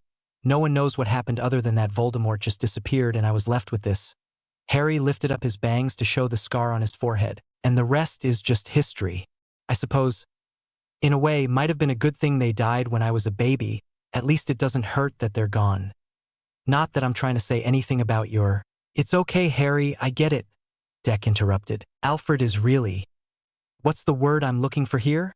Harry spoke as the two made their way downstairs. Sarcastic?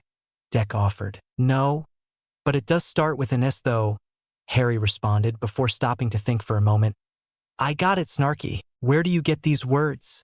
Deck sighed. I have an uncle who reads dictionaries and thesauruses a lot, Harry answered with a straight face. You have some weird family members. You have no idea. Harry smiled to himself as he walked into the dining room. You could hold a feast in this place, if only we had the guests for it, Bruce joked, appearing seemingly out of nowhere. Where'd you come from? Harry yelled, startled. He has a tendency to do that. Deck cut in, giving Bruce an annoyed look. Teach me. I'd be useful for playing tricks on my uncle, Harry spoke. As long as you don't use it for evil, Bruce laughed. Dinner's ready, Alfred spoke. Does everyone here know how to move like a ninja?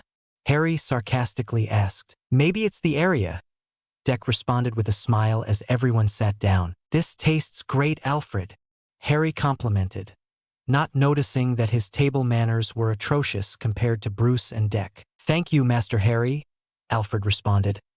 Also, may I suggest not talking with your mouth full as to not repulse your dinner mates? Oh, sorry, Harry muttered, quickly swallowing. You have to tell me how to make this. I bet Uncle Remus and my parents would love when I make it. You can cook? Bruce cut in, an eyebrow raised in skepticism. That was their response too, Harry retorted. Blame my old guardians. They made me learn to cook for them when I was big enough to reach the stove. Who are your guardians, if you don't mind my asking? Bruce responded, seeing if he could track them down to have them charged with child abuse and endangerment. Harry noted the way Bruce had asked was the same as when Harley and Ivy had found out and had wanted to cause bodily harm to the Dursleys.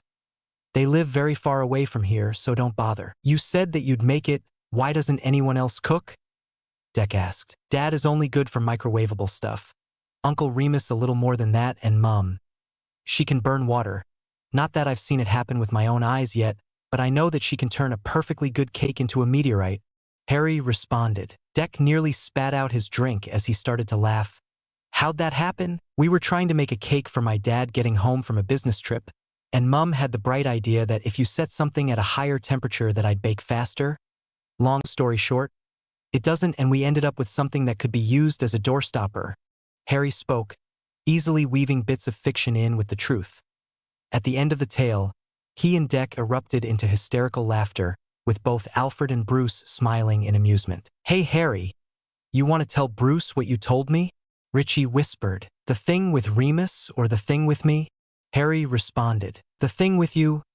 The other one you can tell after dinner because that's really funny, Richie replied. Harry grinned, happy that he would get to spread Remus' rather unfortunate yet hysterical tale later on before beginning on his story. Morning dawned to Alfred waking up Deck and alerting him to the fact Harry was using him as a pillow and was attempting to eat his hair. After the initial embarrassment upon his awakening, Harry apologized about the hair eating, stating that he was dreaming of eating cotton candy and was acting accordingly and did not react at all to the fact that he had used Deck for a human cushion.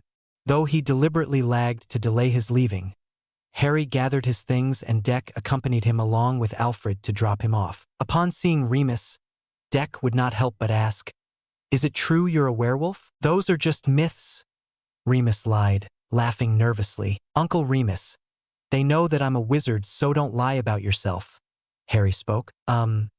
Why'd you tell them you're a wizard? Remus asked, stalling. Because I had to explain why my hair went from purple to black after passing out when I nearly drowned in the pool, Harry explained. Oh. Remus responded before realizing what Harry had said.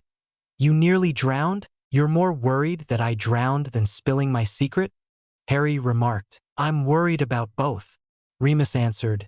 If you had died, I'd rather not imagine what your parents would have done, and as for telling that you're a wizard, the fact there aren't any Aurors, or whatever the American equivalent is, around means that the government hasn't found out. It's not like I went on TV and told the whole world, Harry grumbled.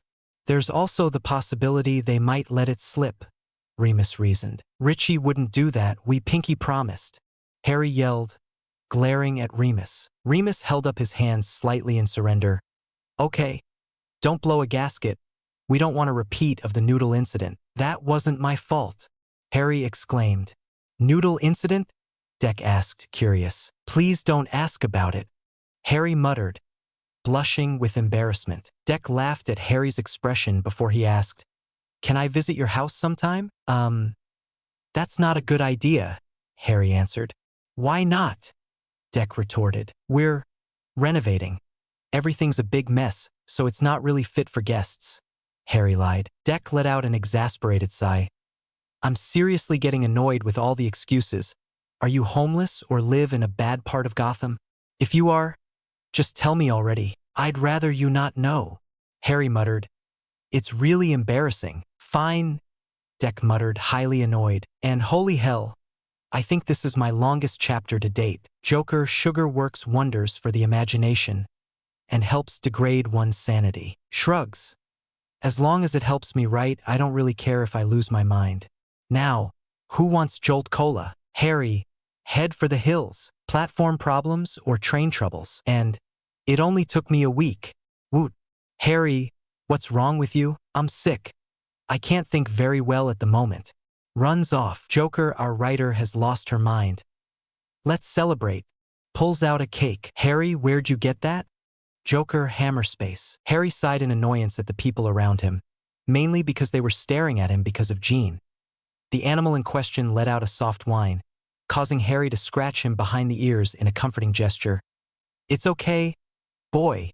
Don't let them bug you." The two of them were without Remus in certain circumstances, mainly the fact that both Harley and Joker had been locked up a few days ago, forced him to stay in Gotham to take care of Bud, Lou, and Tonic, as well as making sure that the Jokers followed the rules or guidelines, as some had called them, that Harry had laid down. Searching the crowd, Harry sighed again, not spotting anyone who could be a wizard at all. He crouched down and quietly spoke to Jean, hoping that people would not notice him talking. "Think you can find anyone magical?" Jean simply responded with a look that was the animal equivalent of person saying, "I'm not useless," before sniffing the air and setting off slowly. Harry rolled his eyes a bit at his pet's attitude before following, pushing his cart ahead of himself. Eventually, Jean led Harry to a crowd of people traveling through the station that were set apart from everyone else, for 3 reasons. 1, it was a group a bit bigger than those already walking around, having a total of 6 people, and all but 2 were males. Secondly, they all had vibrant red hair, and last, the woman who seemed to be in charge of the group had mentioned muggles a few times. Jean had stopped right in front of the group, forcing them to stop as well. "What's something like that doing here?" The smallest member of the group, a young girl, asked. "Be careful, Ginny," the woman, most likely the mother of the group, warned. "He's mine. He's not dangerous," Harry stated, standing next to his pet and adding in a slight whisper, "I asked him to find me someone with magic because I'm kinda lost." "First year at Hogwarts then?" The mother spoke up before motioning to one of boys. "It's Ron's first year too." "Yeah, my uncle dropped me off before he had to hurry and take care of some other things," Harry responded. "He was in such a rush he didn't tell me how to get onto the platform, so we've been stuck here with Jean freaking out about all the people. Never knew he was scared of crowds. Hopefully he'll relax when he gets away from everything. Never heard of anyone bringing a hyena to Hogwarts before." Ron spoke, staring at the creature enviously. "We're a special case. The 2 of us are bonded," Harry responded, before murmuring quietly to Jean to get him to calm down. "Really?" The twins responded at the same time, moving closer to get a better look. "Yeah," Harry responded, keeping a firm grip on Jin's collar when he attempted to run. "Can you guys tell me how to get to the platform?" "It's simple really. You just have to go through the wall between platforms 9 and 10, Mrs. Weasley explained, pointing out the appropriate location. "You're telling me I have to run at a solid wall to get to the train?" Harry responded, disbelievingly. "You people are nuts. What are you, scared?" Ron teased. "Say that to me in private and I'll show you scared," Harry threatened with a low growl to his voice. "If you're nervous, it's best to do it at a bit of a run," the woman interrupted. "I'd rather test it first," Harry responded before promptly grabbing Ron and physically throwing him at the indicated wall, shocking everyone except for the twins, who were struggling to not burst out laughing at the disproportionate amount of strength that he displayed. Seeing that Ron actually went through the wall, Harry cocked an eyebrow. "I guess you were telling the truth. We like you, kiddo," the twins remarked, smiling widely at Harry. "We're Gred and Forge, or Fred and George. You can call us either one. Are you the guys I've heard about? The pranksters of Hogwarts?" Harry asked, smiling to himself. "That's us," they boasted proudly while their mother frowned. "This is going to be a fun year. I just love jokes, and with you too. I won't feel so homesick," Harry laughed. "I'm Harry, by the way." "I'm Ginny," the young girl spoke up. "Percy," the remaining boy provided. "Better get on that platform. Can't believe I have to ran at a wall."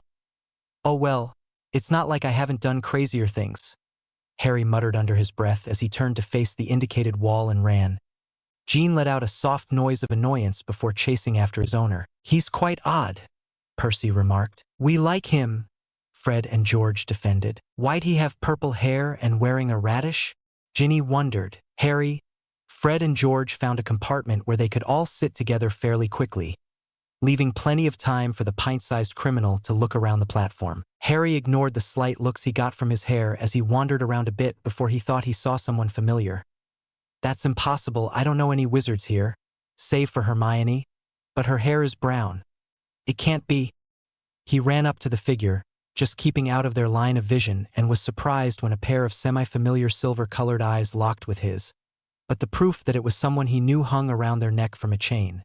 One of his cards, placed in a cover to prevent any accidental injuries. Luna? Oh, hello, Harry.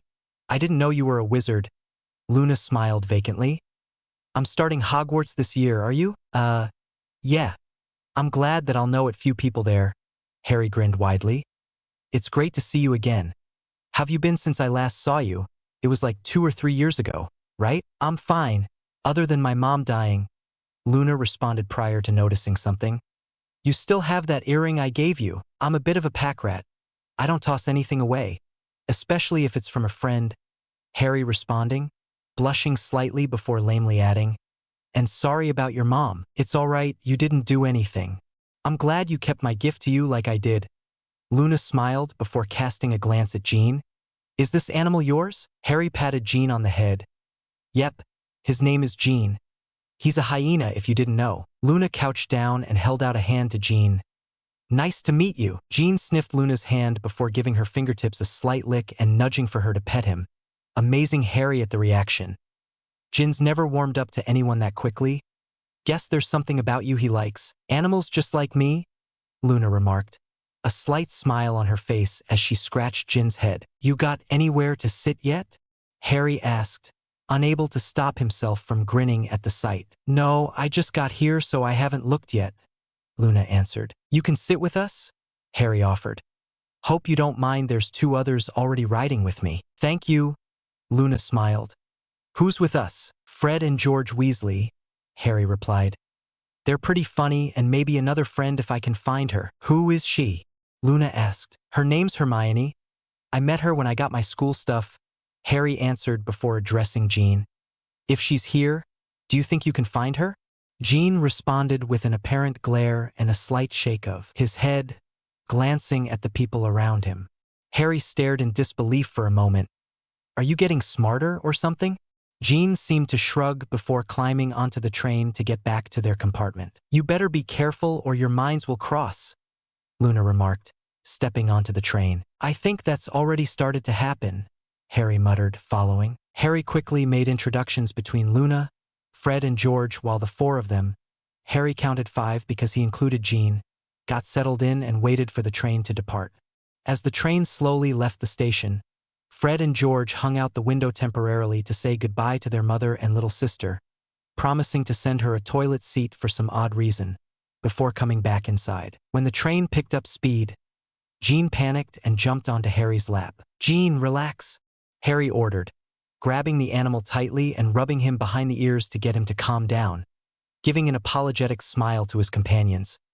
Guess he doesn't like trains all that much. Fred and George stared at Harry, or at least his forehead. They shared a brief look before one of them asked, Where'd you get that scar? Harry realized that Jean had inadvertently revealed the scar in his panic. Harry rubbed at the mark. I'd rather not talk about it. They shared another look before asking, What did you say your last name was, Harry? I didn't mention it, Harry answered, tensing up in case they tried anything. Jean was on guard from the emotions he felt coming off his owner. You're Harry Potter, aren't you? It was more a statement than a question. And if I am? Harry retorted, secretively palming a card in his hand in case anything were to happen. We thought you were dead, the wizarding world we mean, Fred and George responded. What do you mean by that? Harry asked, keeping his weapon on hand but relaxing slightly. After you defeated you-know-who, you were sent somewhere that no one knew about, not even the Ministry of Magic, Fred responded. If you're referring to the first 8 years of my life, I lived in England, Harry stated. What about after that? The States, not telling where, Harry answered. The only reason I've told the 2 of you anything is because I've heard of your reputations as pranksters, and because I find the 2 of you interesting. That fits with you, Harry, Luna remarked, idly patting Jean on the head to calm him. Excuse me, but have any of you seen a toad? A nervous voice asked. Harry looked up to see a round-faced boy nearly in tears. Sorry, pal, haven't seen one. Well, if you see him, the boy made to leave when Harry stopped him. We can look for him. Jin's good at tracking stuff, Harry spoke, patting the bored creature on the head. A hyena. Why do you have a hyena? The boy fearfully asked. We're bonded, and don't worry, he's harmless as long as you don't make me mad. Harry responded with a soothing tone as he led the boy out of the compartment. I've never seen one up close before, the boy remarked. Went to a zoo once and saw them there. He's smaller than the ones I saw. Most likely those were adults. Jin's just a baby in comparison since he's a little over a year old, Harry answered. By the way, the name's Harry, what's yours? I'm Neville Longbottom, the other boy provided. Longbottom? Your last name is Longbottom? Harry lapsed into hysterical laughter. What's yours then? Neville retorted. It's Potter. Pretty normal, don't you think? Harry responded. You mean you're Harry Potter? The boy who lived? Neville proclaimed, disbelievingly. The what? Harry arched an eyebrow. The boy who lived. You know, who set out to kill you, but you survived and he disappeared. Neville explained. Who the heck is you know? Do you mean Voldemort? Harry responded, noting that Neville flinched at the name. What's wrong? People don't say his name, Neville clarified. Why? It's not like it'll bring him back, Harry sighed. Seriously, being afraid of just his name makes you terrified of the thing itself. You're a really brave person. Not surprising because both your parents were in Gryffindor. Neville spoke with a hint of awe and envy in his voice. Just because they were in Gryffindor doesn't mean I will, Harry responded. I don't really care what house I'm in, as long as it fits me. What about you? My gran wants me to be in Gryffindor, like my parents were, Neville answered. That's dumb, Harry retorted. It's better to be in a house that's right for you than in a house that someone else wants you to be in. I see, Neville muttered lamely. Jean then broke the strained silence, letting out a slight noise, coming up to Harry carrying something in his mouth. What do you got there?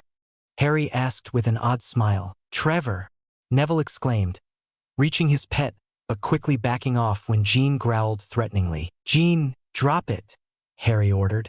Jean glanced up at his owner before dropping the toad and making an odd hacking noise, causing Harry to raise an eyebrow in amusement. What's that about? Most likely Trevor peed in his mouth, Neville provided, picking up his pet and making sure he was fine. That's really the only defense he has. Harry took a moment for the information to skin in before erupting into hysterical laughter. Jean glared for a moment before biting Harry's leg. Sorry, Jean, but it was too funny not to laugh at. Jean growled angrily and shook Harry's leg a moment before letting go. I'll give you a treat later on to make for it. Okay? Jean gave a slight grunt before walking back to the compartment. During the short walk back, Neville was still amazed at who Harry was and also the fact he was completely unfazed when he was bit in the leg. What else can he do? If he's as powerful magically as his parents are, he wouldn't want to hang around with a near squib like I am. What's wrong with you? Harry asked, intruding on Neville's thoughts. Nothing, Neville lied. Just glad to have Trevor back. Harry stared at Neville for a moment. Nev, I know that you want to keep something to yourself, but don't lie to me. I don't like it when my friends do that. If you want to keep something secret, just say so. And if you're worried I won't be your friend if you're not in a different house, don't. I like people for who they are, not where they come from. Okay? Neville responded, surprised, as Harry re-entered the compartment. He considers me a friend? There you are, a voice exclaimed. Harry saw that Hermione had shown up sometime while he was gone and smiled widely in greeting. Oh, hi there, Mione. Glad to finally run into you. You've met my other friends so far. Yes, they're interesting. Hermione spoke hesitantly. You got that right. Harry laughed, settling in and motioning for Neville to come in as well. Is anyone up for some exploding snap? Neville offered, pulling out a deck of cards. A wide grin stretched across Harry's face. I'm up for anything with the word explode in it. Your love of explosions. Has it made you do anything in the wizarding world yet? Fred asked as the cards were being dealt out. Yep. My first day in the wizarding world I blew up something, Harry nonchalantly answered. What did you do?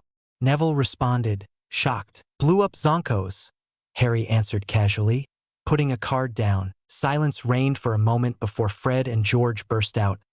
You were the one that blew up Zonkos? How'd you do it? I messed around with a few things, mixed some stuff together, and might have accidentally put some of my magic into what I was making, Harry responded. But you shouldn't have any more bursts of accidental magic now, so I don't think it'll happen again. Hermione reasoned, setting down a card. Don't count on it, Harry retorted.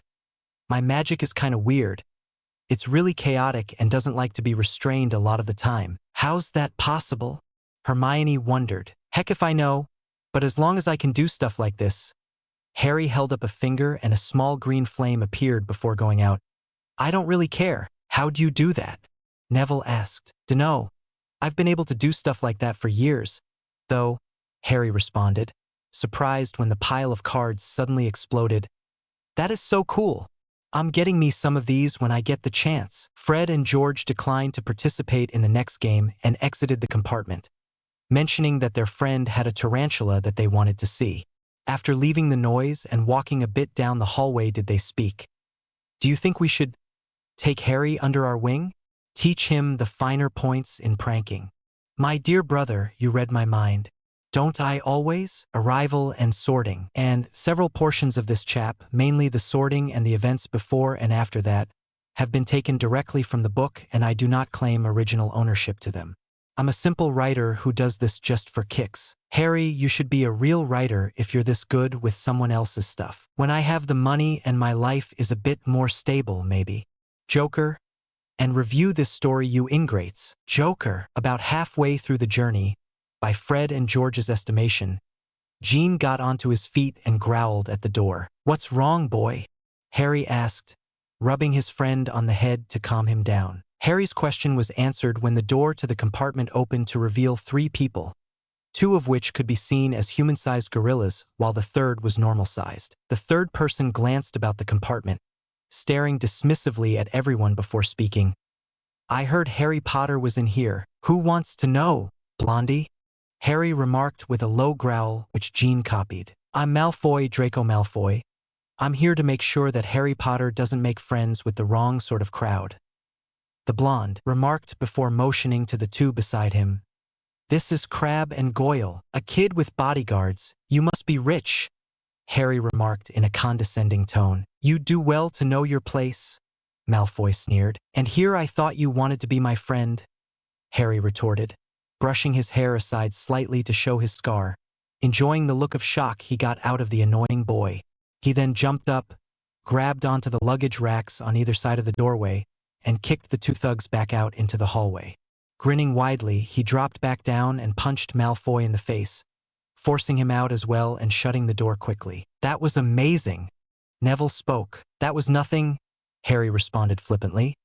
I do stuff like that all the time back home. Sometimes things a lot tougher. You don't understand, you just punched out Draco Malfoy. Neville tried to reason. Who cares what his name is? Harry retorted. The Malfoys are an old wizarding family that is proud to think their entire family has only pure bloods. Fred spoke. That kid's father, Lucius, was a Death Eater during the war. You know whose followers? George picked up. When you defeated you-know-who, he started saying that he was under a spell the entire time and didn't know what he was doing. The only reason he wasn't locked up is because he has connections and is rich, Fred ended. So that's the other side of rich people. Makes me glad Richie is so down to earth, Harry remarked. Who's that? Luna asked. Richie is my best friend back home. He's really rich but acts completely normal, Harry explained. But that might be due to him being adopted into that. But he's still a nice person. Where do you live again? Hermione asked. The States, you have to guess where. Harry stuck out his tongue in jest. Hermione smiled to herself at the challenge. I'll figure it out. I don't doubt that you will.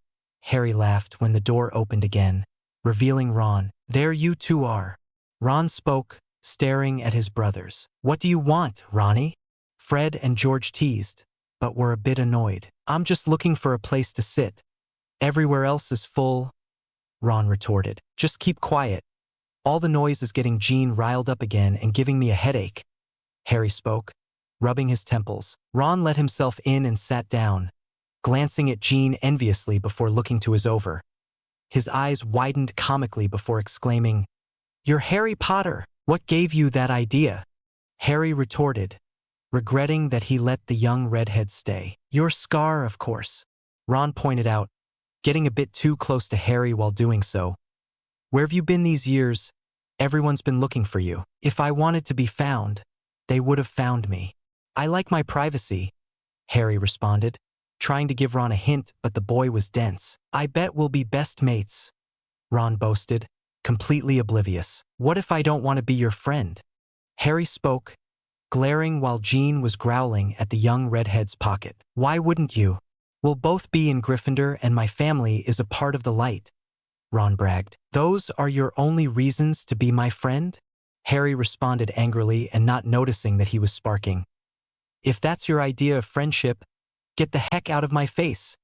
He pulled Ron to his feet and proceeded to kick him in the crotch and then gave a roundhouse kick to the head, the force of the second blow sending Ron back out into the hallway, before Harry slammed the door shut. "Damn you, Harry Potter," Ron muttered outside, his voice a higher pitch causing Fred and George to burst into hysterical laughter. "You're a violent person," Luna remarked with an odd smile. "You should see me when I really let loose," Harry responded before proceeding to do pull-ups with the luggage rack. Harry, Hermione, Luna, and Neville watched the older students leave via carriages pulled by nothing. "Who in the world is Hagrid?" Harry muttered. "I'm more worried about the giant squid," Neville responded. Fur's years over here." A booming voice spoke out, drawing attention to its owner. A large man at least twice as tall as normal person and a few times wider. "Come on, follow me. Any more Fur's years?" "Mind ye step now. Fur's years follow me." "I guess that answers your question," Hermione remarked, following the crowd after the large man. "What the heck is he? Anyways, the only person I've seen close to that size is Uncle Croc," Harry muttered. "He might be a half-giant," Neville offered. "That's unique," Harry responded. "But not completely rare," Neville replied. As they followed the large man, Harry stopped dead in his tracks at the sight in front of him. "A lake! We have to cross a lake?" he exclaimed, annoyed and a little bit scared of the trip. "Just my luck. I have a fear of water because of that botched swimming lesson." "At least we don't have to swim it," Luna remarked, causing Harry to flinch violently. As they approached the boats, Jean started to whimper before having the equivalent of a panic attack. "Jean, cool it," Harry yelled, before biting the creature behind the ear as a further warning. "What's going on here?" Hagrid asked, walking up. "Jin's afraid to get into the boat," Harry answered, still trying to get the animal to calm down. "You should have waited with the other pets instead of following me. Are you pretending to be scared so no one notices I am?" "He's an odd creature," Hagrid spoke, reaching down to get a better look. Jean reacted to the perceived threat and lashed out, sinking his teeth into the half-giant's hand. Sorry about that," Harry remarked, trying to pull Jean off. "Sockeye, when an animal's scared, it fights," Hagrid responded before petting, with a gentleness that seemed impossible for his size, Jean enough to get him to let go.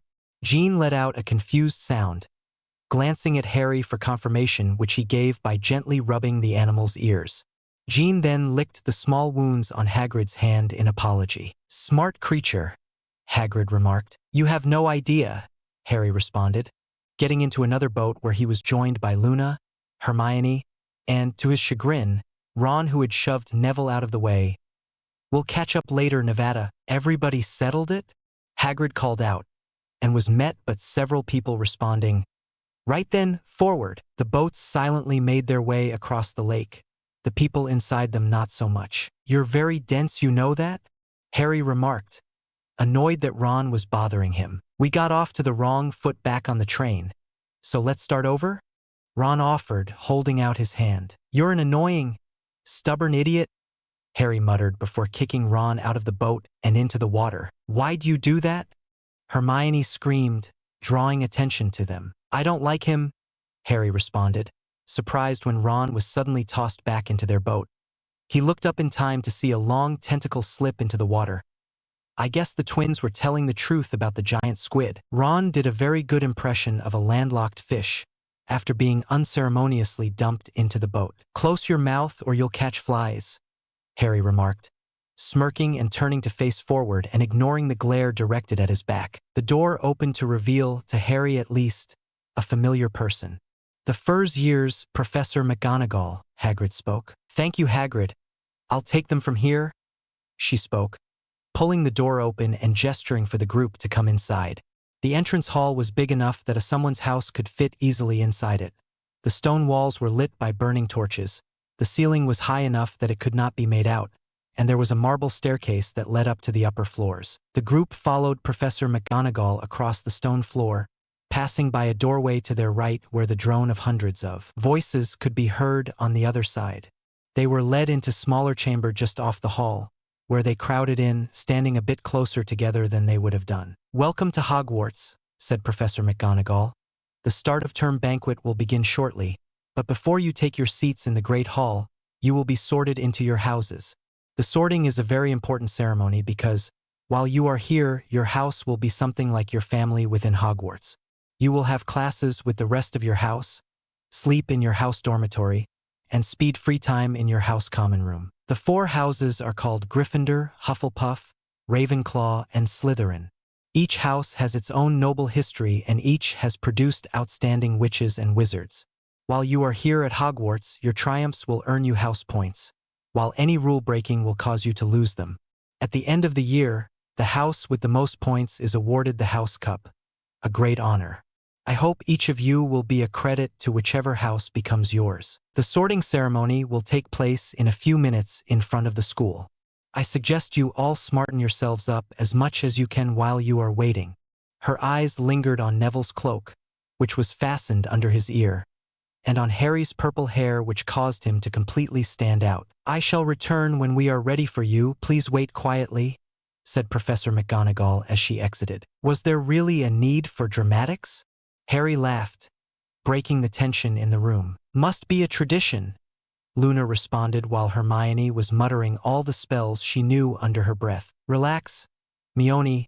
I doubt they'd make us perform spells before our first class," Harry remarked. He proceeded to whistle an odd tune when several people behind him screamed. He immediately drew out a card and was set to throw it when he saw what had caused the reaction. About 20 ghosts had just come through the back wall. The pearly white and near-transparent group glided through the air, ignoring the first years below them, and it seemed that they were arguing about something. What appeared to be a fat monk was saying, "Forgive and forget, I say, we ought to give him a second chance dash. My dear friar, we've given Peeves all the chances he deserves. He gives us all a bad name and, he's not really even a ghost. I say, what are you all doing here?" A ghost wearing a ruff and tights had suddenly noticed the young group below. The new students simply stared. No one answered. "New students?" the fat friar answered, smiling down at them. "About to be sorted, I suppose?" A few people nodded mutely. "Hope to see you in Hufflepuff," the friar beamed. "My old house, Move along now, the sorting ceremony's about to start." Professor McGonagall had returned. One by one, the ghosts floated through a wall, a few hanging back a bit to dole out a few words of encouragement before making their way. "Now form a line and follow me," Professor McGonagall told the first years. When everyone had lined up, they were led out of the room, across the hall and through the double doors into the Great Hall. Harry could not help but let out a low whistle at what he saw. The hall was lit by thousands and thousands of candles floating in midair above 4 long tables, where the rest of the students were sitting. The glittering of gold caught Harry's eye and made him notice that the tables were lined with golden plates, utensils, and goblets. At the top of the hall was another long table where the teachers, which is where Professor McGonagall led the first years. At the staff table, Harry recognized 2 of the faces and that they were staring right at him either out of recognition or because of his hair. To avoid their gazes, he looked up and was met with the sky above him. "Neat. The ceiling's been bewitched to look like sky outside. I read about it in Hogwarts, a history," Hermione whispered. "Like I said before, neat," Harry remarked before looking back down and noticing a stool on which a tattered wizard's hat had been placed. Harry arched an eyebrow in confusion at it when he noted that everyone else in the hall was just staring at it. Okay, wizards are seriously mental. For a few seconds, silence reigned. Then the hat twitched. A rip opened near the brim opened wide, like a mouth, and the hat began to sing. "You want the Sorting Hat song? Go read the book. I'm not in a good mood to write it in. We have to try on a hat?" Harry muttered incredulously. "It's a tradition," Luna responded. "How come you didn't mention it earlier?" Hermione inquired. Luna smiled and simply answered, "You didn't ask." "She has a point," Neville remarked. Professor McGonagall stepped forward holding a long roll of parchment. When I call your name, you will sit on the stool and put on the hat to be sorted. Abbott, Hannah. Harry tuned out the names but paid enough attention to which table was for which house. Gryffindor was the table far to the left, Ravenclaw was right next to it, Hufflepuff was to his right, and Slytherin was on the far right. Granger, Hermione. Harry could not help but smile as Hermione nearly ran to the stool and eagerly jammed the hat on her head. Ravenclaw, the hat shouted. Harry grinned as he watched her walk over to the table. If she's as smart as I think, that's perfect for her. Longbottom, Neville. Harry squeezed Neville's shoulder in reassurance before the nervous boy walked up, nearly tripping over his robes. As he waited for the hat to be placed on his head, Neville locked gazes with Harry, who simply gave him a grin as encouragement. The hat debated for a long time on where to place Neville, but when it finally shouted, "Hufflepuff!" he ran off to his table, still wearing the hat, and had to jog back amid gales of laughter to give it to another student. Lo begod, Luna. Harry chuckled as he watched Luna skipped up to the stool and sat down with a half-smile. The hat debated for about half a minute before proclaiming, "Ravenclaw!" Luna hopped off the stool and made her way to the right table, which welcomed her warmly and sat next to Hermione. "Malfoy, Draco." The hat took no time in placing Malfoy in Slytherin, but as he strutted off to the green-decorated table, Harry could not help but covertly stick his foot forward enough so that Malfoy would trip and fall on his face. Harry had to restrain himself slightly as to not laugh louder than everyone else at the sight of the mortified boy picking himself up. After composing himself, Harry once again tuned out the people being called up until, "Potter, Harry." As Harry stepped forward, he was annoyed by the outbreak of whispers across the hall. "Potter? Did she say? The Harry Potter? Why's his hair purple? Am I going to hear that every day?" Harry sighed as he sat down on the stool. As he waited for the hat to be placed onto his head, a loud crash was heard on the other side of the doors, startling quite a few people. One of the doors suddenly opened and a small form ran into the room, closely followed by a hyena, which was followed by a ragged-looking man. The animals ran around the hall a few times, with the man attempting to catch the smaller creature, before Harry blurted out, "Jean, what the heck are you chasing?" Upon hearing his name being called, Jean looked up and saw Harry. Letting out a happy sound, Jean ran full tilt towards Harry and tackled him, knocking him off the stool. "Down, boy, down!"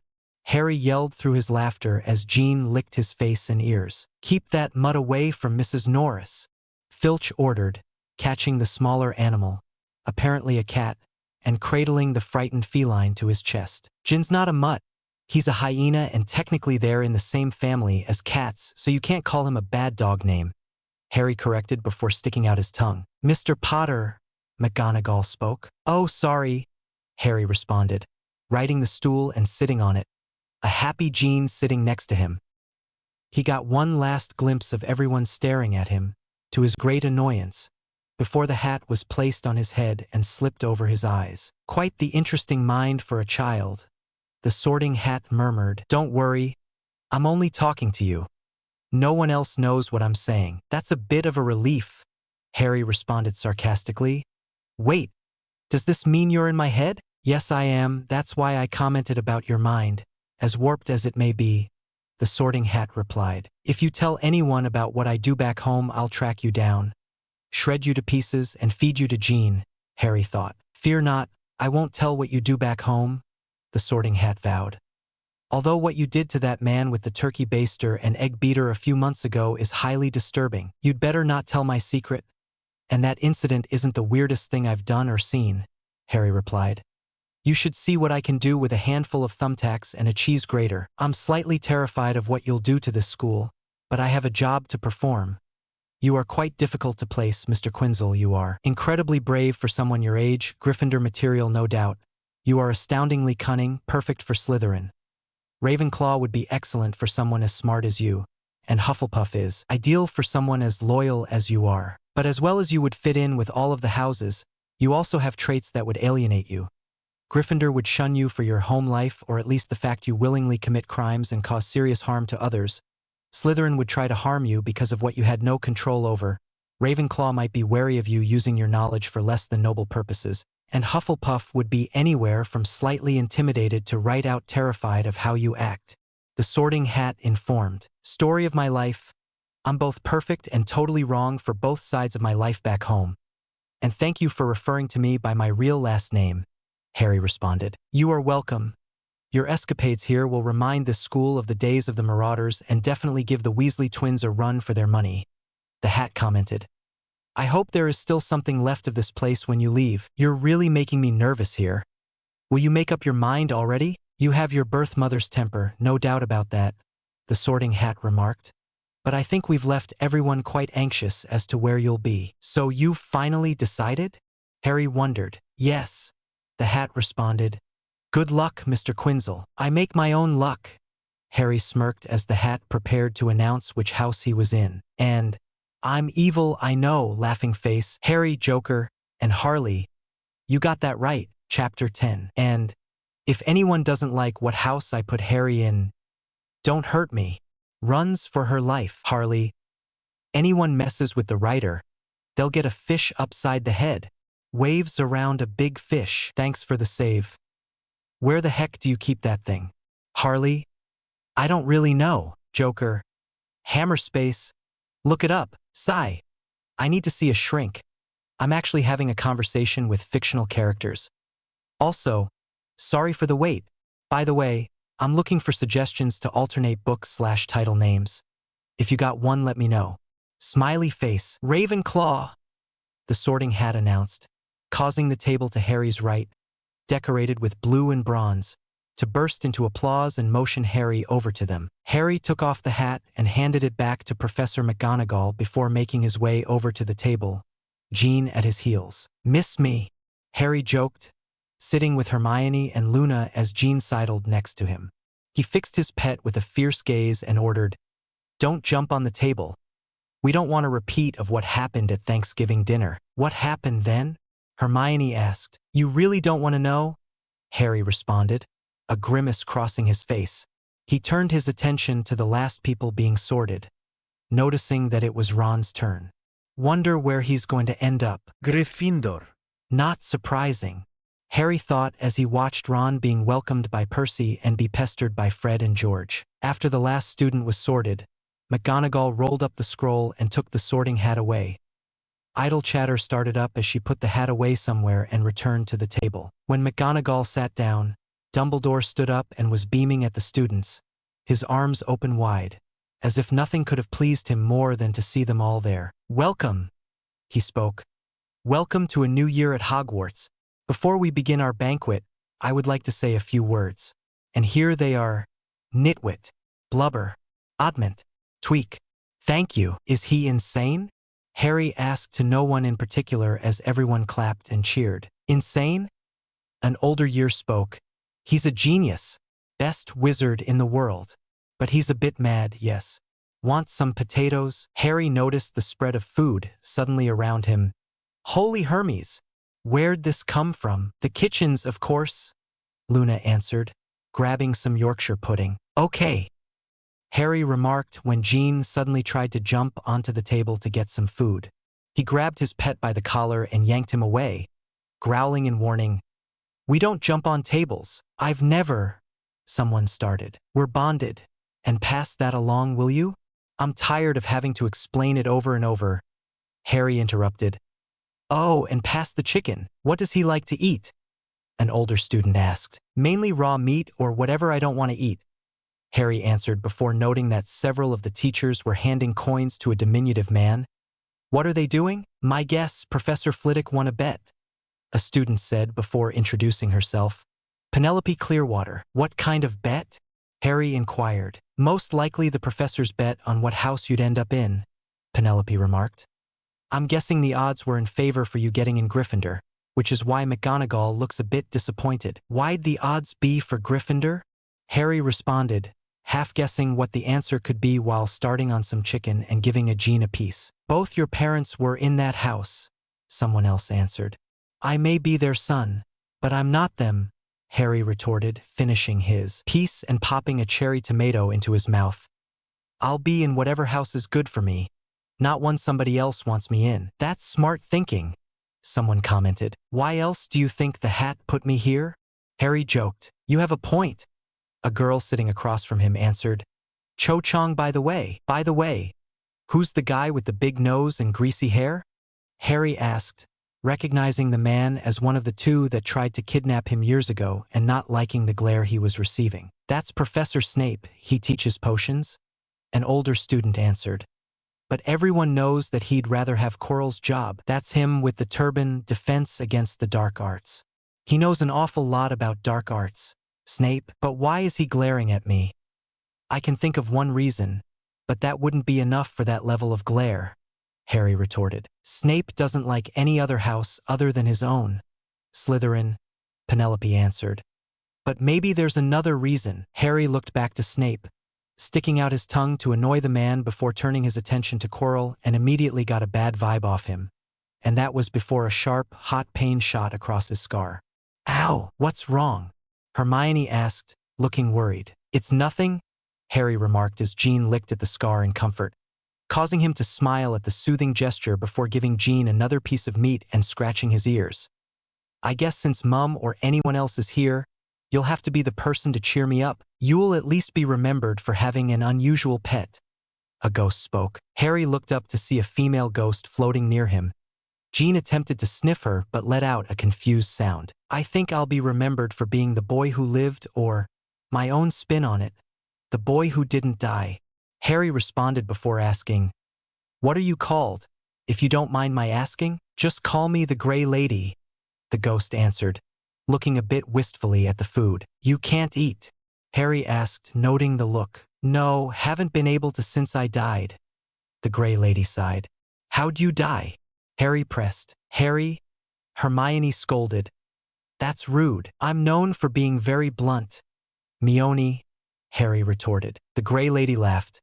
It's been a while since anyone asked me that, but I simply made a very big mistake. She glanced towards the Slytherin table, mainly at its own ghost, the Bloody Baron. He have anything to do with it? Harry asked, noting her gaze. Well, the Grey Lady stammered. I didn't know a ghost could blush. Harry laughed, seeing that her cheeks had become a lighter shade. Eventually the main dishes faded away from the plates to be replaced by a multitude of desserts, though Harry could only identify a few of them. After a moment he decided to either Hermione or Luna what was what before trying anything, making faces at some of the odd names he heard. Once the desserts were gone too, Dumbledore rose to his feet and the hall fell silent. As he began to speak, Harry tuned him out, starting to feel a bit sleepy from all the food until something caught his attention.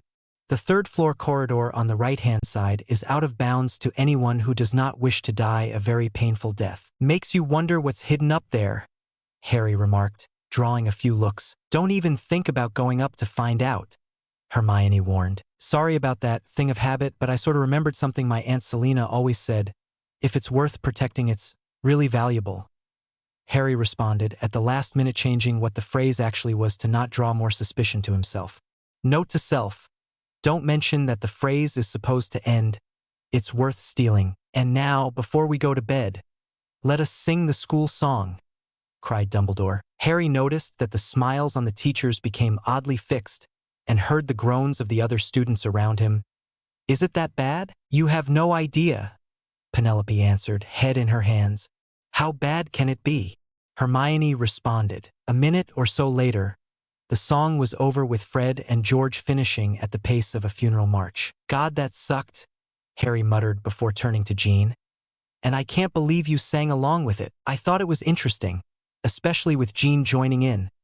Luna spoke, causing people to stare at her in disbelief as everyone started to exit the hall. And I thought I was odd, Harry joked as he followed the rest of the group. Our dorm is located on the west side of the school, the prefect instructed to the first years while most of the older years went on ahead.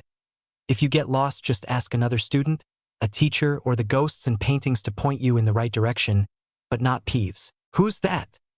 A girl next to Harry asked. The question was quickly answered by the poltergeist himself when he slammed a waste basket onto the head of the prefect, yelling, Hello, Ickle Furs Ties! At the back of the group, Harry laughed at the sight, drawing Peeves' attention to him. A furs tie that understands my humor. I just like seeing people get hurt, Harry remarked with a grin. You want funny? Let me show you what I know. Leave, Peeves, or I'll get the bloody Baron, the prefect remarked after yanking the wastebasket off. Peeves responded by blowing a raspberry and floating off. Well, that was amusing, Harry commented, drawing odd looks from the older years that had stayed with the group. What? Peeves doesn't like anyone, Penelope answered. My family says I can be very charming, Harry responded. As I was saying before I was interrupted, asking Peeves for directions will only make your situation worse.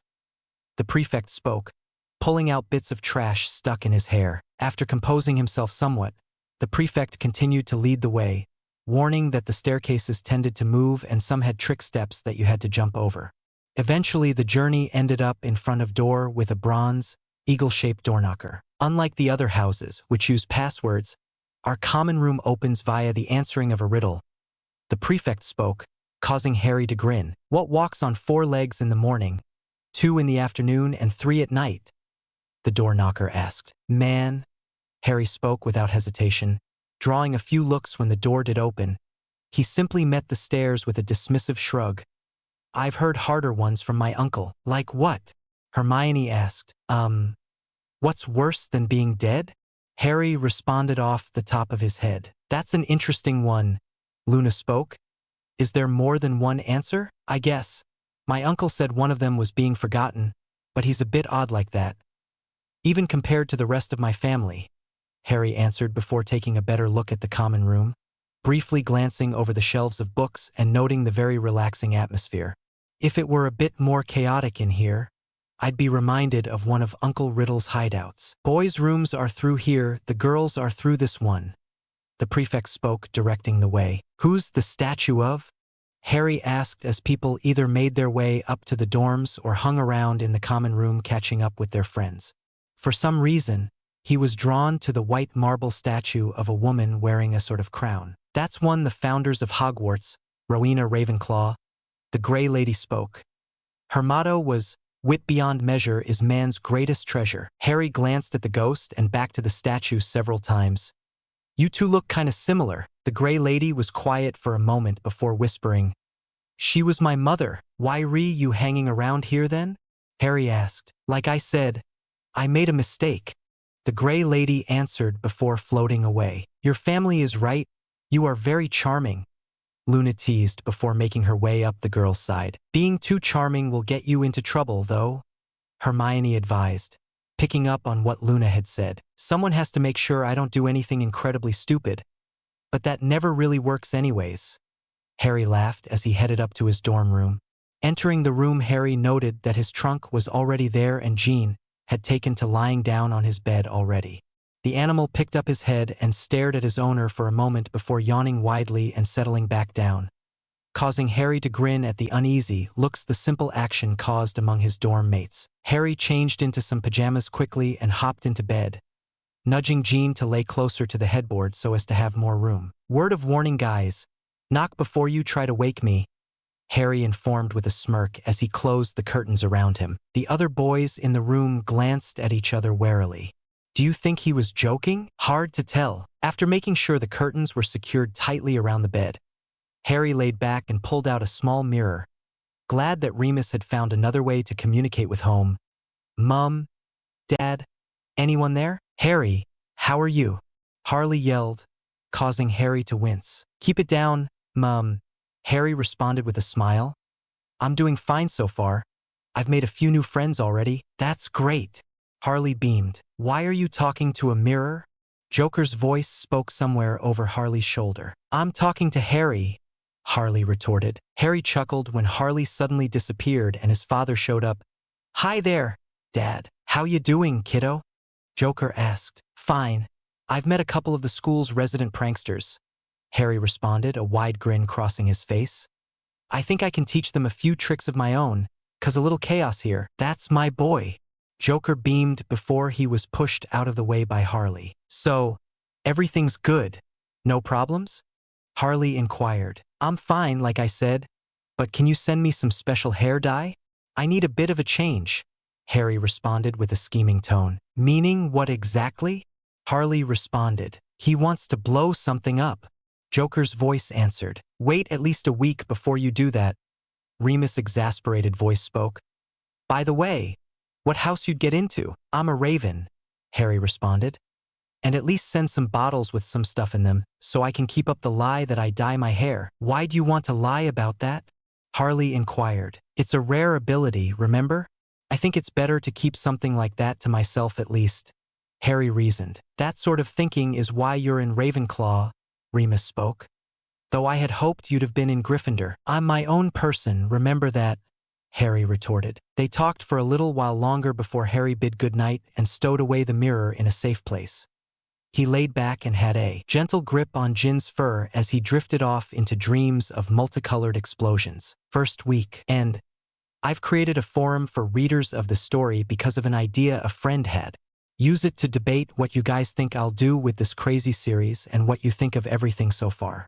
I guess I should also explain the whole Luna thing.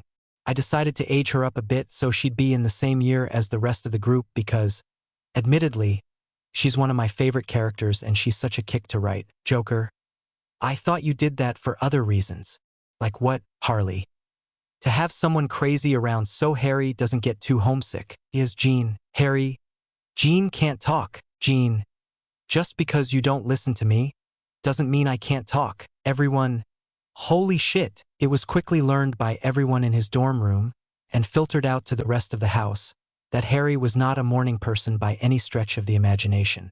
The day after the welcoming feast resulting in a few torn sets of pajamas by those who attempted to wake up the slightly insane boy, as well as an amused Harry and happy Jean, who had fended off the intruders. You guys should have listened to what I said last night and knocked.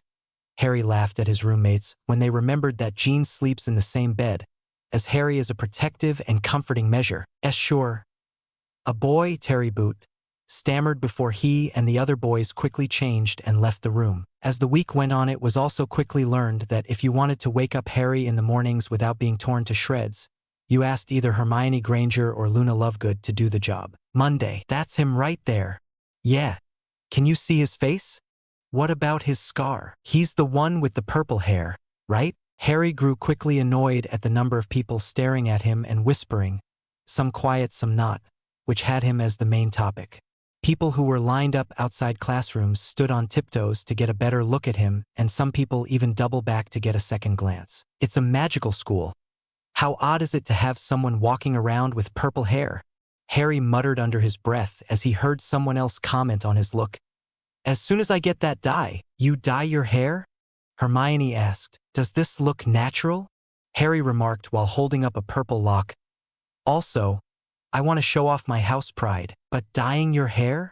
Hermione responded. Isn't that a bit much? A bit much would be me walking around with my robes turned to my house colors with the animal tattooed on me somewhere. Harry laughed. What about wearing a very realistic hat? Luna inquired, sitting down. That'd be pretty cool, Harry answered. Want to help me make one? Love to, Luna responded. I can't believe your parents allow you to dye your hair at your age, Hermione sighed. We're all free spirits, Harry responded. Back in a minute. Gonna say hi to Nevada. You have a nickname for everyone already? Luna asked. Not you yet. I guess it's a habit I picked up from my mom, Harry answered before heading over to the Hufflepuff table. Hey there, Nevada. Hello, Harry. Neville spoke. Doing okay? Never been better, though I could do without the stares and whispers, Harry remarked, ignoring some of Neville's housemates who were doing so. Jean made a quiet sound, nudging Harry and looking at the table longingly. What's wrong with him? Neville asked. He's just hungry, Harry answered, reaching past Neville to grab a piece of bacon to feed Jean. I really need to get him some raw stuff, though. The cooked meat doesn't agree with him after a while. He's not going to eat us, will he? Someone asked. I'll tell him to if you keep staring at me, Harry remarked, smirking in amusement and grabbing a banana. Does he have to follow you around? Neville inquired. No, he just chooses to, Harry responded, petting Jean on the head and before going on to devour a banana without removing its skin. You're supposed to remove the peel, someone remarked. I know, Harry mumbled, mouth full before abruptly swallowing. But my Aunt Ivy taught me to never waste anything that's been grown from the earth, to a point at least. Besides, the outside doesn't taste so bad. You want a bad-tasting peel? You should check out oranges. Those things taste terrible. I'm guessing your aunt likes plants? Neville asked. That's a massive understatement. Harry laughed. I'm pretty good with them too because of a few things I've learned from her and other places. Guess that means you'll do well in herbology, Neville presumed. You never know until it happens, Harry responded, finishing his fruit quickly and grabbing an apple before he headed back to his table, Jean trailing behind. What were you doing over there? Penelope asked. Is it against the rules to visit your friend's table? Harry retorted. No, but it's just a bit odd, Penelope responded. Trust me, that's most likely the least oddest thing you'll see me do.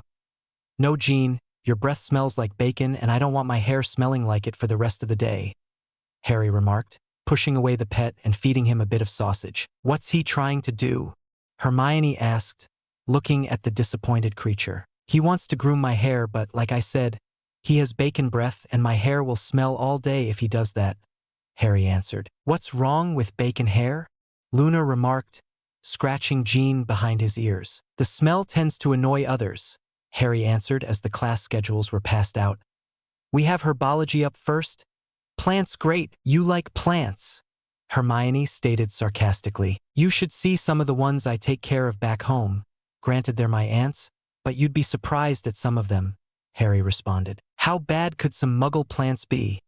Someone remarked. Harry simply gave a very wide grin, which scared some people for reasons they could not explain. Herbology started off fairly routinely, with Professor Sprout pointing out some of the plants they would be working on that year.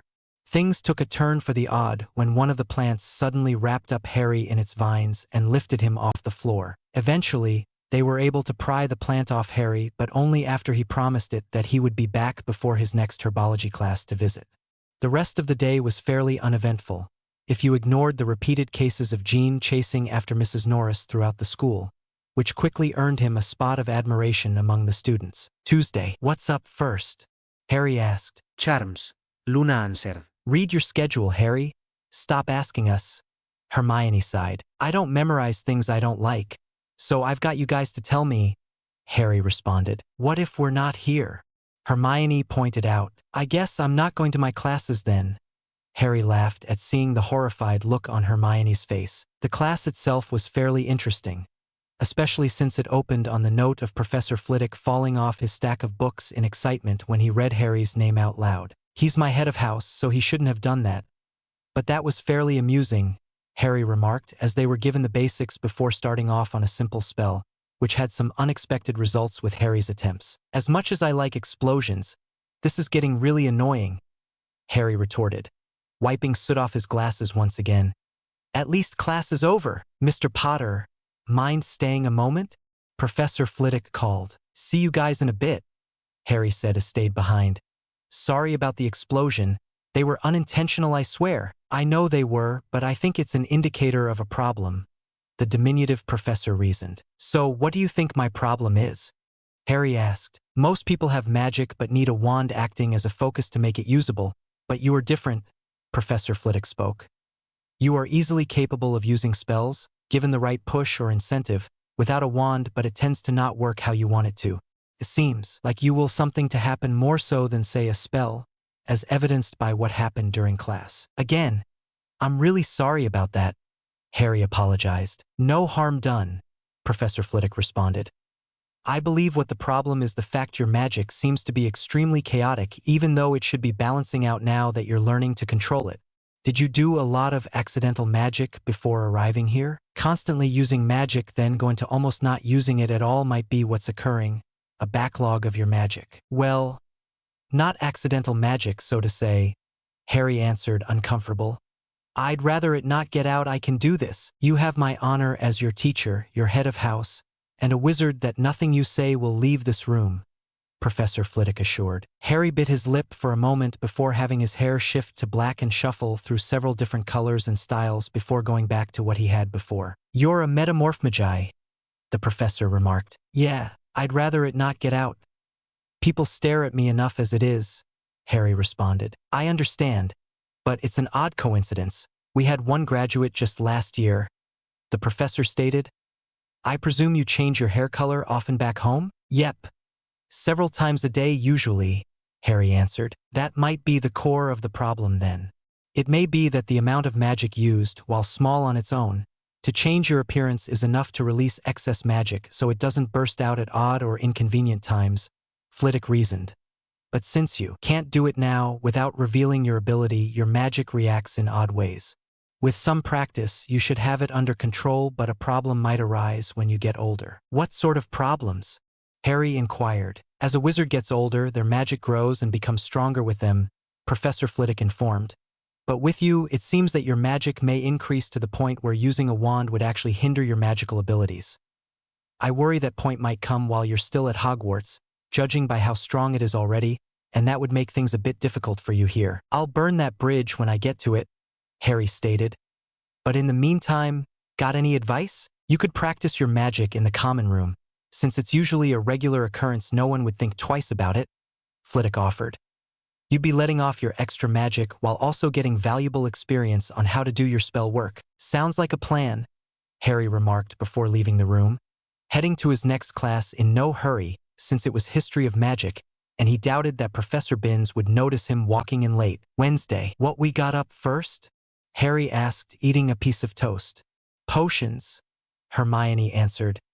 With the Hufflepuffs. You notice we haven't had any classes with Gryffindor or Slytherin?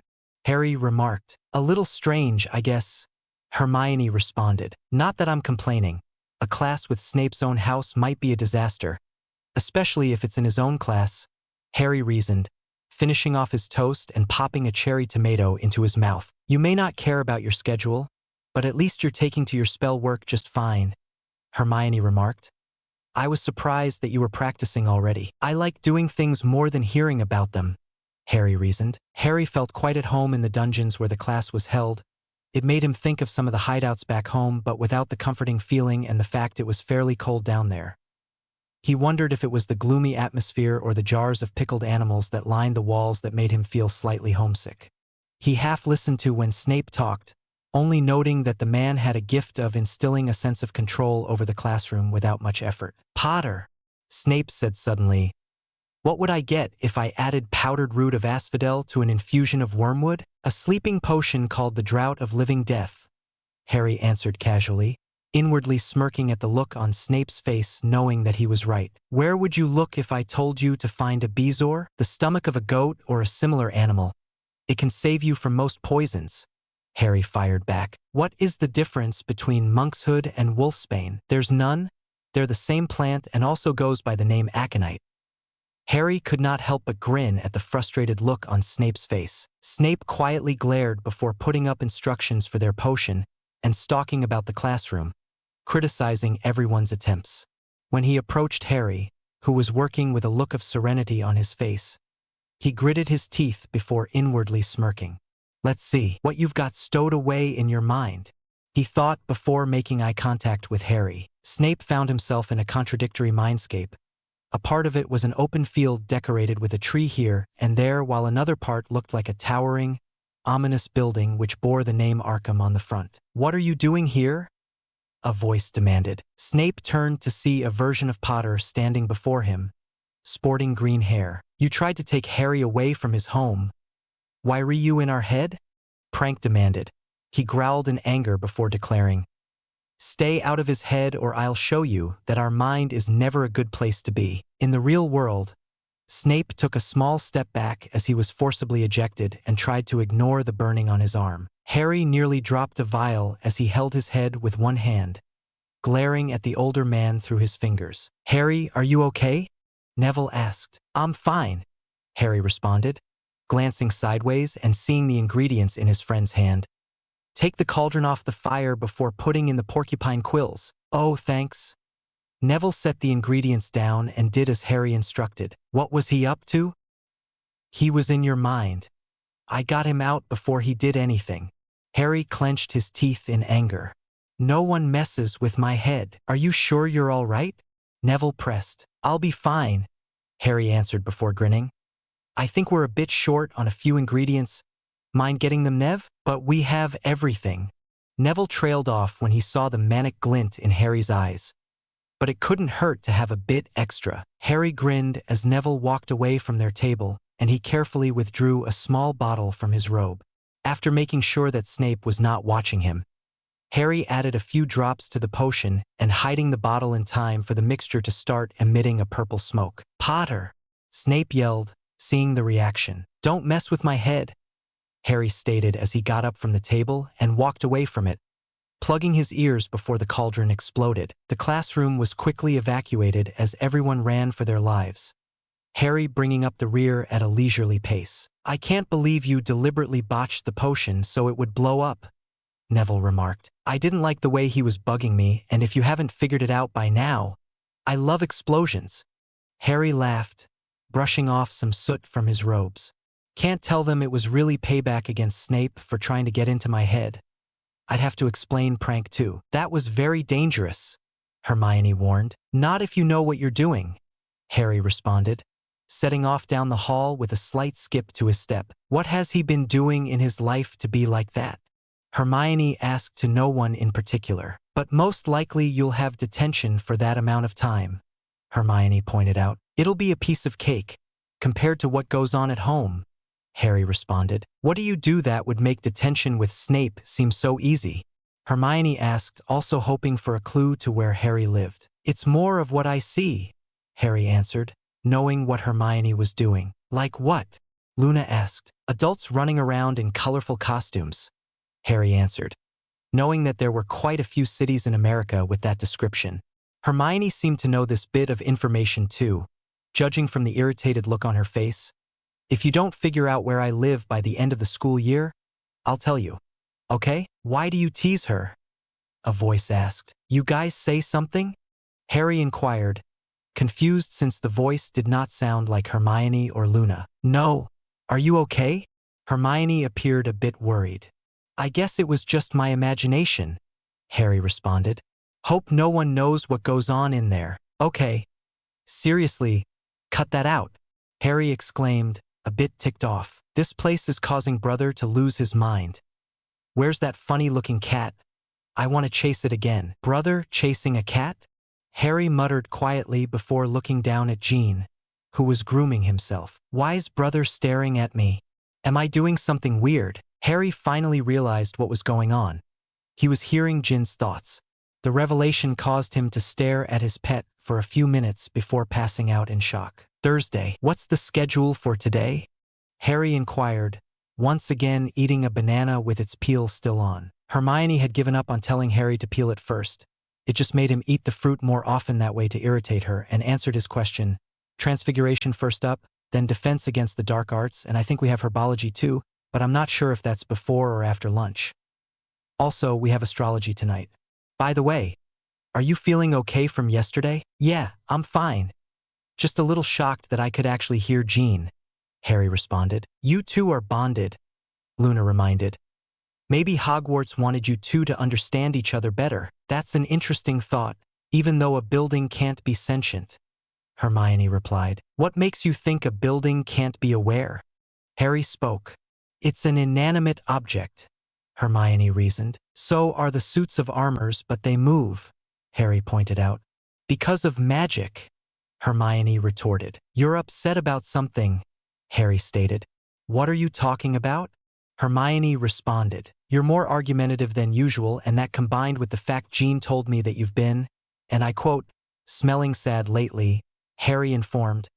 "I'm your friend, Mione. Tell me what's on your mind." "I guess it's because my birthday is coming up soon, and it'll be the first one not spending it with my parents," Hermione answered. "Guess I'll have to fix that, then," Harry remarked. "When's your birthday then?" "It's September 19th. What are you planning?" Hermione asked. "You'll see," Harry grinned. "Come on, we'll be late for class." Transfiguration was interesting, but Harry was disappointed that they would have to start small first before doing anything big. By the time the class was over, Hermione and Harry were the only ones to do any changes to their matches. Hermione's actually looking similar to a needle while Harry's had simply turned silver. Friday was a half day for classes, and when they were over, Harry proceeded to drag all his friends to the top of the massive collection of staircases and proclaim his intention, which was met with disbelief, shock, or, in the case of Luna, mild interest. "A galleon says I can do it," Harry challenged. "You're on." Fred and George responded. Don't even think about it. Hermione warned, but it was too late. Are you completely insane? Hermione screamed, unable to believe what she had just seen. The doctors say I am, Harry replied with a laugh. I told you I could do it, so pay up.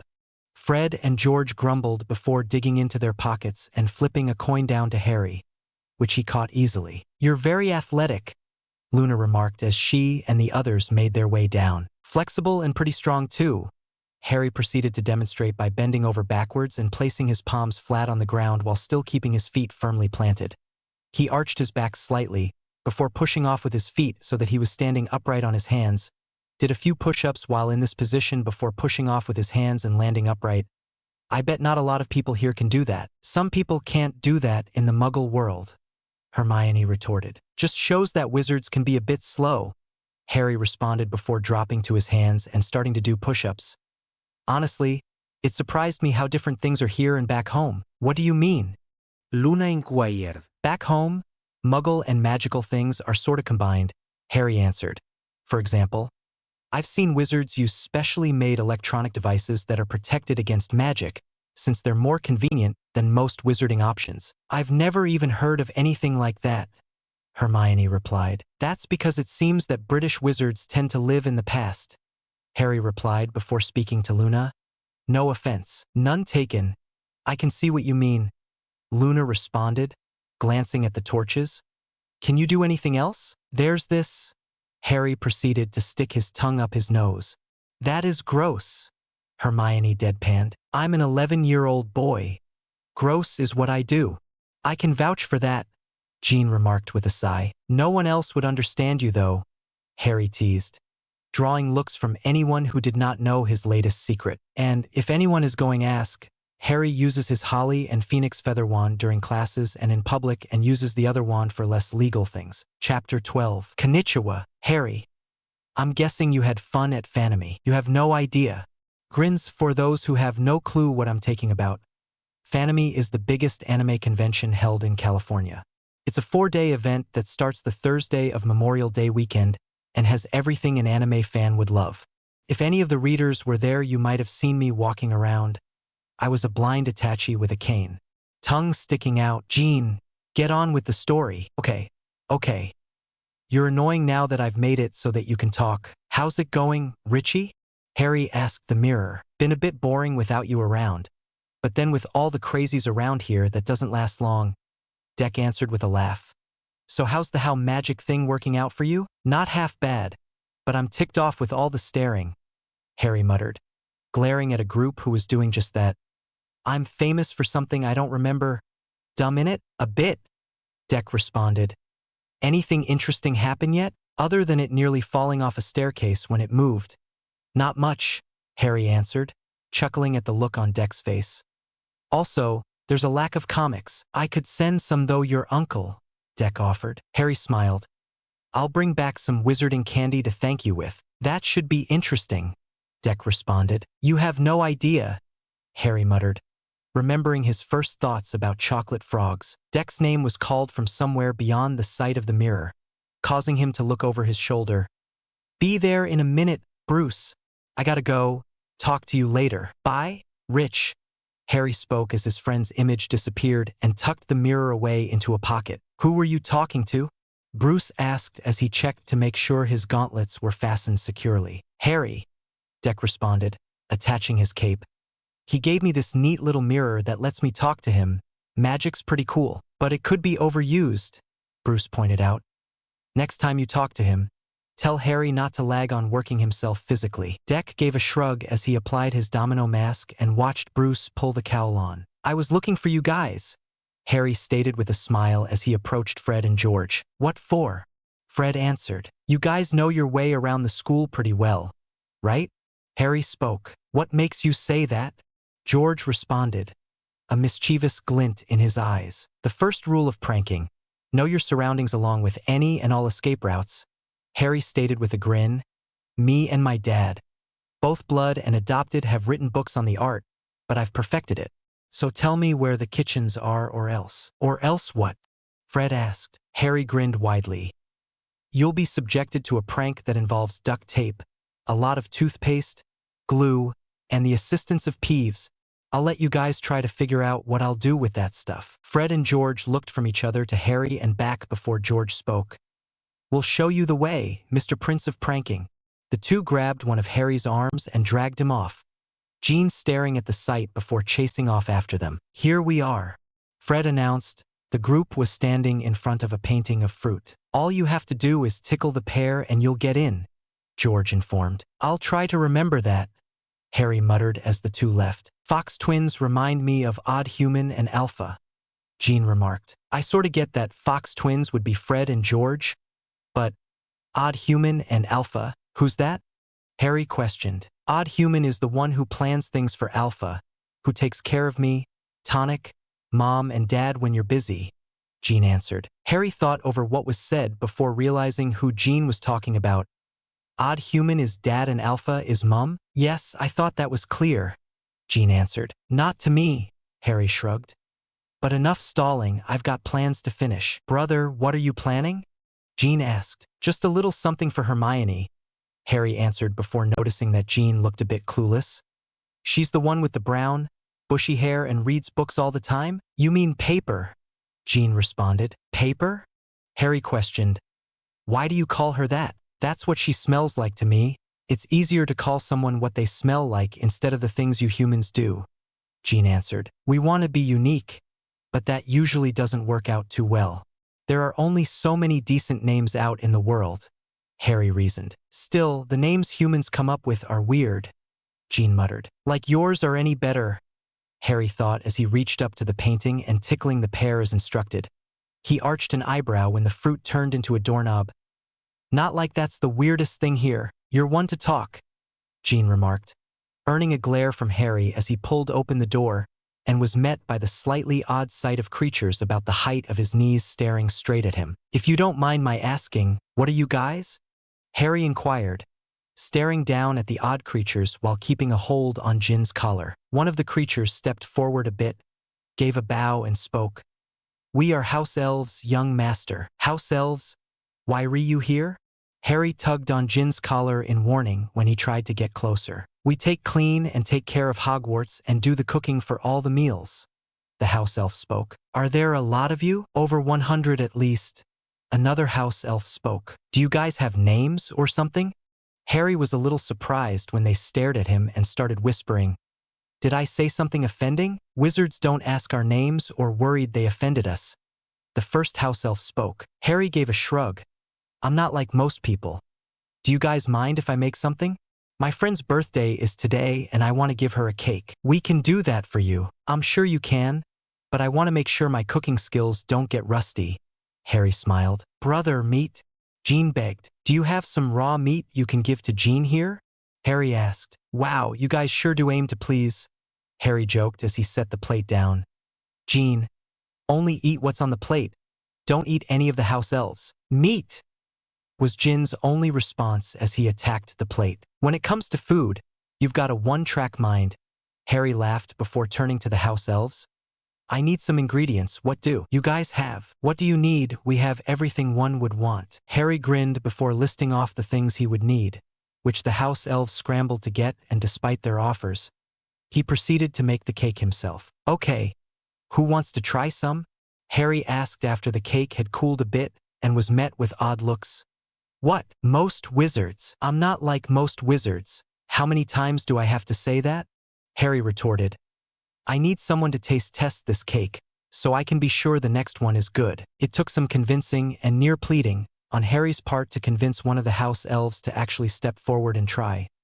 The reaction that Harry got surprised him. The house elf burst into tears. I guess it was bad, Harry muttered, trying to soothe the creature. Anything but, young master, the house elf answered. No wizard shares something this wonderful willingly with a house elf. I'm glad you like it, Harry responded with a wide grin before addressing the others. You guys can have this one for yourselves. I need to make a bigger one for me and my friends. Jean tilted his head in confusion as he saw a large portion of the house elves jump on Harry, yelling about how kind he was. He stared at the sight a moment longer before turning back to his food.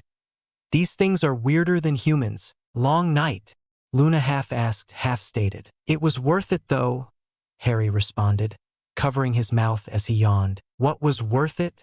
Hermione asked, curious. You'll see, Harry cryptically answered.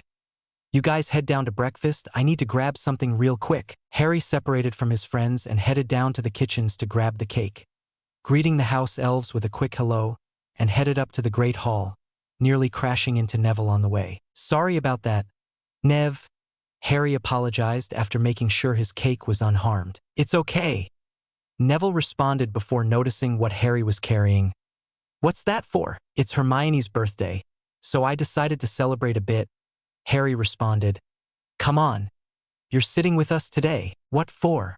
Neville asked as he walked alongside Harry. You're my friend too, and it's good to have fun with friends, Harry explained. It's not going to kill you sitting at our table for once. I guess so, Neville responded as they walked into the Great Hall. Hi Gred.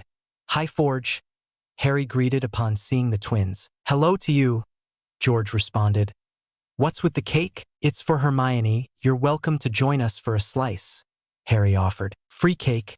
Good enough reason to join, Fred joked. Free anything will convince almost anyone to do anything, Harry laughed. That's actually a valid point, George spoke. Happy birthday, Mione, Harry smiled, setting the cake in front of her. It's chocolate with a raspberry filling. Thank you, Harry, you didn't have to really, Hermione responded, blushing slightly at the attention. It's no problem. You're a friend and I won't let your birthday be boring, Harry stated. Go ahead and try some. My parents wouldn't think it's a good idea, Hermione retorted. Some cake on your birthday won't kill you, Harry laughed. Just eat a small piece then if you're worried. Hermione gave in and took a small piece while Harry divided up the remainder amongst himself, Luna, Neville, and Fred and George. This is pretty good, Fred remarked. I love it when people compliment me, Harry joked. You made this, George responded, surprised. With my own 2 hands, Harry boasted. Harry grinned before looking up. Here's the last part of your gift. Everyone looked up in time to see an owl swoop down and land in front of Hermione, sporting a carefully tied ribbon with a tag saying to Hermione, She's beautiful, Harry, Hermione exclaimed, hugging her friend tightly. Glad you think so. I figured that your own owl would be more reliable to send letters home within the schools. Harry spoke. What are gonna name her? Hermione thought for a moment before smiling. I read a name in one of my books that would be just fitting, I think. What is it? Luna asked. Hedwig, Hermione answered, carefully stroking the white feathers of the owl before her. What is it, Severus? Dumbledore spoke. I believe there's something wrong with Potter, other than the obvious, Snape responded. What cause you to think that? Dumbledore asked. I had wondered if his time with those lunatics had affected him worse than what he's let on. So I checked his mind, Snape half lied. What did you find? It looked like another version of Potter, but his hair was green. He grew angry that I was in their mind and pushed me out, Snape answered. But the problem is when that occurred, the mark started to burn. Dumbledore narrowed his eyes slightly. I believe a chat is order with young Harry. Chapter 13. Who wants cake? Harry, what's the occasion? It's my birthday. Smiley face. Harley, congrats. Joker, here's your gift. I really don't have much use for a bazooka. Straight face. Mr. Potter, wait a moment, Professor Flitwick called out. If this is about the incident in potions involving the rubber chicken, it was justified, I assure you. Harry spoke. I don't know the incident you're talking about, Flitwick admitted, blinking in slight surprise. All I wanted to tell you is that the headmaster has requested that you come to his office during lunch. I'll give you the directions and the password now. Why do I have a bad feeling about this situation? Harry muttered as he walked out of the room, holding a piece of parchment with the information written down. Harry approached the stone gargoyle that was supposed to be the entrance to the headmaster's office. He glanced down at the parchment in his hand before speaking. Lemon drops. He twitched in irritation when nothing happened. If this is a joke, try something else. Like what? Another type of candy? Snickers? Twix? M&Ms? Cockroach clusters? Ice mice? Chocolate frogs? Professor Snape intruded, startling Harry. Holy Hermes! Where'd the heck you come from? Harry exclaimed, glaring at the man and being oddly reminded of Batman at the trick. I seriously need to learn how to do that. At the correct password, the gargoyle leapt out of the way to reveal a rotating staircase, causing Harry to comment, "It's like an escalator," and ignored the way Snape glared at the back of his head. Riding up the staircase, with Snape behind him, Harry let out a soft noise of amusement at the silver devices cluttering several tables around the office before noticing a beautiful red and gold bird. "Nice bird. Uncle Pungy would love one," Harry commented, causing the creature in question to emit a soft trill. "Fox loves to hear compliments," Dumbledore spoke, eyes twinkling. "That's freaking creepy." "I wholeheartedly agree. Glad someone in this room has my back, even if you're only in my head. Don't make fun of my existence. It's what I do, can't help it. Unfortunately." "So what am I here for?" Harry asked, feeling a bit on edge being in the room with one man who seemed to hate his guts and another that seemed to have ulterior motives toward him. "It has come to my attention that there seems to be an unwanted entity residing in your mind," Dumbledore answered. "From what Professor Snape has told me, this being seems innately evil and is becoming ingrained into yourself if its appearance is any indication. Calling me an entity is insulting. I'm a fragment of your personality. What's it look like?" Harry responded, pretending to be dumb while inwardly cursing out the two men for bothering him and mentally yelling at Prank to stop his whining. "Exactly like you, except for his hair," Snape interrupted before answering the thought question. "It was green." "That still doesn't explain why I'm here," Harry pointed out. "We're going to go inside your mind to look for this being and see what it is doing to you," Dumbledore answered, eyes twinkling creepily. "You're going into my head to look for a thing that looks exactly like me but has green hair?" Harry sarcastically clarified. "They must mean you." "I know that." "Precisely," Dumbledore responded. "You can come in, but he can't," Harry responded, pointing at Snape. "I don't trust him. I can't help but think that he'd want to screw my mind up worse than it is." Dumbledore gave Snape a brief look and a nod, while Harry was distracted by Fawkes singing another tune. "Harry, if you're ready, let's hurry up and get this over with.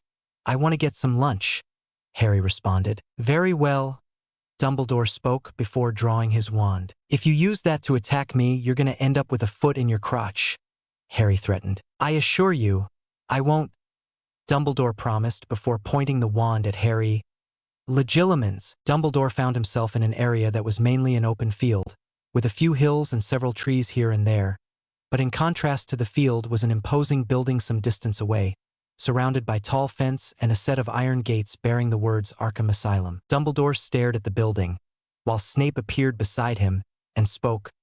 "Why is a building like that in here?" "It's a special place for Harry," a voice spoke, causing the two men to turn around to meet the gaze of Prank. "I see what you meant, Severus," Dumbledore spoke, taking in Prank's appearance. "You again," Prank spoke, staring coldly at Snape. "I thought Harry had said you weren't allowed in. Why are you here?" "To get rid of you," Snape retorted. Prank blinked slowly in disbelief before speaking. "If you want Hogwarts to become nothing but a pile of rubble within the next few days, by all means get rid of me." "What are you talking about?" Snape retorted.